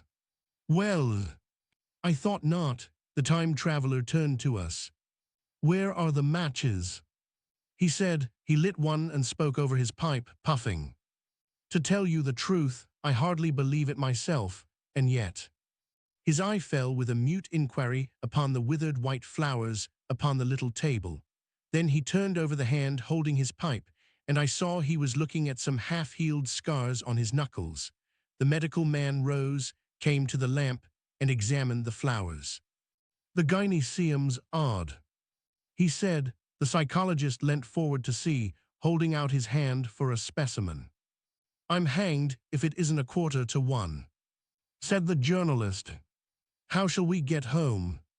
"Plenty of cabs at the station," said the psychologist. "It's a curious thing," said the medical man. "But I certainly don't know the natural order of these flowers. May I have them?" The time traveler hesitated, then suddenly, "Certainly not." "Where did you really get them?" said the medical man. The time traveler put his hand to his head. He spoke like one who was trying to keep hold of an idea that eluded him. "They were put into my pocket by Weena when I traveled into time." He stared round the room. "I'm damned if it isn't all going. This room and you and the atmosphere of every day is too much for my memory. Did I ever make a time machine or a model of a time machine, or is it all only a dream? They say life is a dream, a precious poor dream at times, but I can't stand another that won't fit. It's madness. And where did the dream come from? I must look at that machine, if there is one." He caught up the lamp swiftly and carried it, flaring red, through the door into the corridor. We followed him. There in the flickering light of the lamp was the machine sure enough, squat, ugly and askew, a thing of brass, ebony, ivory, and translucent glimmering quartz. Solid to the touch, for I put out my hand and felt the rail of it, and with brown spots and smears upon the ivory, and bits of grass and moss upon the lower parts, and one rail bent awry. The time traveler put the lamp down on the bench and ran his hand along the damaged rail. "It's all right now," he said. "The story I told you was true. I'm sorry to have brought you out here in the cold." He took up the lamp, and in an absolute silence, we returned to the smoking room. He came into the hall with us and helped the editor on with his coat. The medical man looked into his face and with a certain hesitation told him he was suffering from overwork, at which he laughed hugely. I remember him standing in the open doorway, bawling good night. I shared a cab with the editor. He thought the tale a gaudy lie. For my own part, I was unable to come to a conclusion. The story was so fantastic and incredible, the telling so credible and sober. I lay awake most of the night thinking about it. I determined to go next day and see the time traveler again. I was told he was in the laboratory, and being on easy terms in the house, I went up to him. The laboratory, however, was empty. I stared for a minute at the time machine and put out my hand and touched the lever. At that, the squat, substantial-looking mass swayed like a bough shaken by the wind. Its instability startled me extremely, and I had a queer reminiscence of the childish days when I used to be forbidden to meddle. I came back through the corridor. The time traveler met me in the smoking room. He was coming from the house. He had a small camera under one arm and a knapsack under the other. He laughed when he saw me and gave me an elbow to shake. "I'm frightfully busy," said he, "with that thing in there. But is it not some hoax?" I said, "Do you really travel through time?" "Really and truly, I do." And he looked frankly into my eyes. He hesitated. His eye wandered about the room. "I only want half an hour," he said. "I know why you came, and it's awfully good of you. There's some magazines here. If you'll stop to lunch, I'll prove you this time traveling up to the hilt, specimens and all, if you'll forgive my leaving you now." I consented, hardly comprehending then the full import of his words, and he nodded and went on down the corridor. I heard the door of the laboratory slam, seated myself in a chair, and took up a daily paper. What was he going to do before lunchtime? Then suddenly I was reminded by an advertisement that I had promised to meet Richardson, the publisher, at 2. I looked at my watch and saw that I could barely save that engagement. I got up and went down the passage to tell the time traveler. As I took hold of the handle of the door, I heard an exclamation, oddly truncated at the end, and a click and a thud. A gust of air whirled round me as I opened the door, and from within came the sound of broken glass falling on the floor. The time traveler was not there. I seemed to see a ghostly, indistinct figure sitting in a whirling mass of black and brass for a moment, a figure so transparent that the bench behind with its sheets of drawings was absolutely distinct, but this phantasm vanished as I rubbed my eyes. The time machine had gone. Save for a subsiding stir of dust, the further end of the laboratory was empty. A pane of the skylight had, apparently, just been blown in. I felt an unreasonable amazement. I knew that something strange had happened, and for the moment could not distinguish what the strange thing might be. As I stood staring, the door into the garden opened, and the manservant appeared. We looked at each other. "Has Mr. gone out that way?" said I. "No, sir, no one has come out this way. I was expecting to find him here." At that I understood. At the risk of disappointing Richardson, I stayed on, waiting for the time traveler, waiting for the second, perhaps still stranger story, and the specimens and photographs he would bring with him. But I am beginning now to fear that I must wait a lifetime. The time traveler vanished 3 years ago, and as everybody knows now, he has never returned. One cannot choose but wonder. Will he ever return?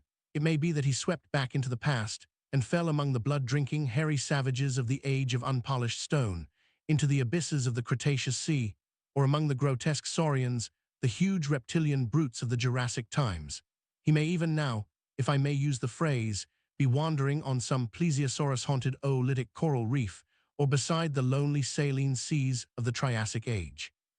Or did he go forward, into one of the nearer ages, in which men are still men, but with the riddles of our own time answered and its wearisome problems solved, into the manhood of the race? For I, for my own part, cannot think that these latter days of weak experiment, fragmentary theory, and mutual discord are indeed man's culminating time. I say, for my own part. I know, for the question had been discussed among us long before the time machine was made, thought but cheerlessly of the advancement of mankind, and saw in the growing pile of civilization only a foolish heaping that must inevitably fall back upon and destroy its makers in the end. If that is so, it remains for us to live as though it were not so. But to me the future is still black and blank, is a vast ignorance, lit at a few casual places by the memory of his story. And I have by me, for my comfort, 2 strange white flowers, shriveled now, and brown and flat and brittle, to witness that even when mind and strength had gone, gratitude and a mutual tenderness still lived on in the heart of man.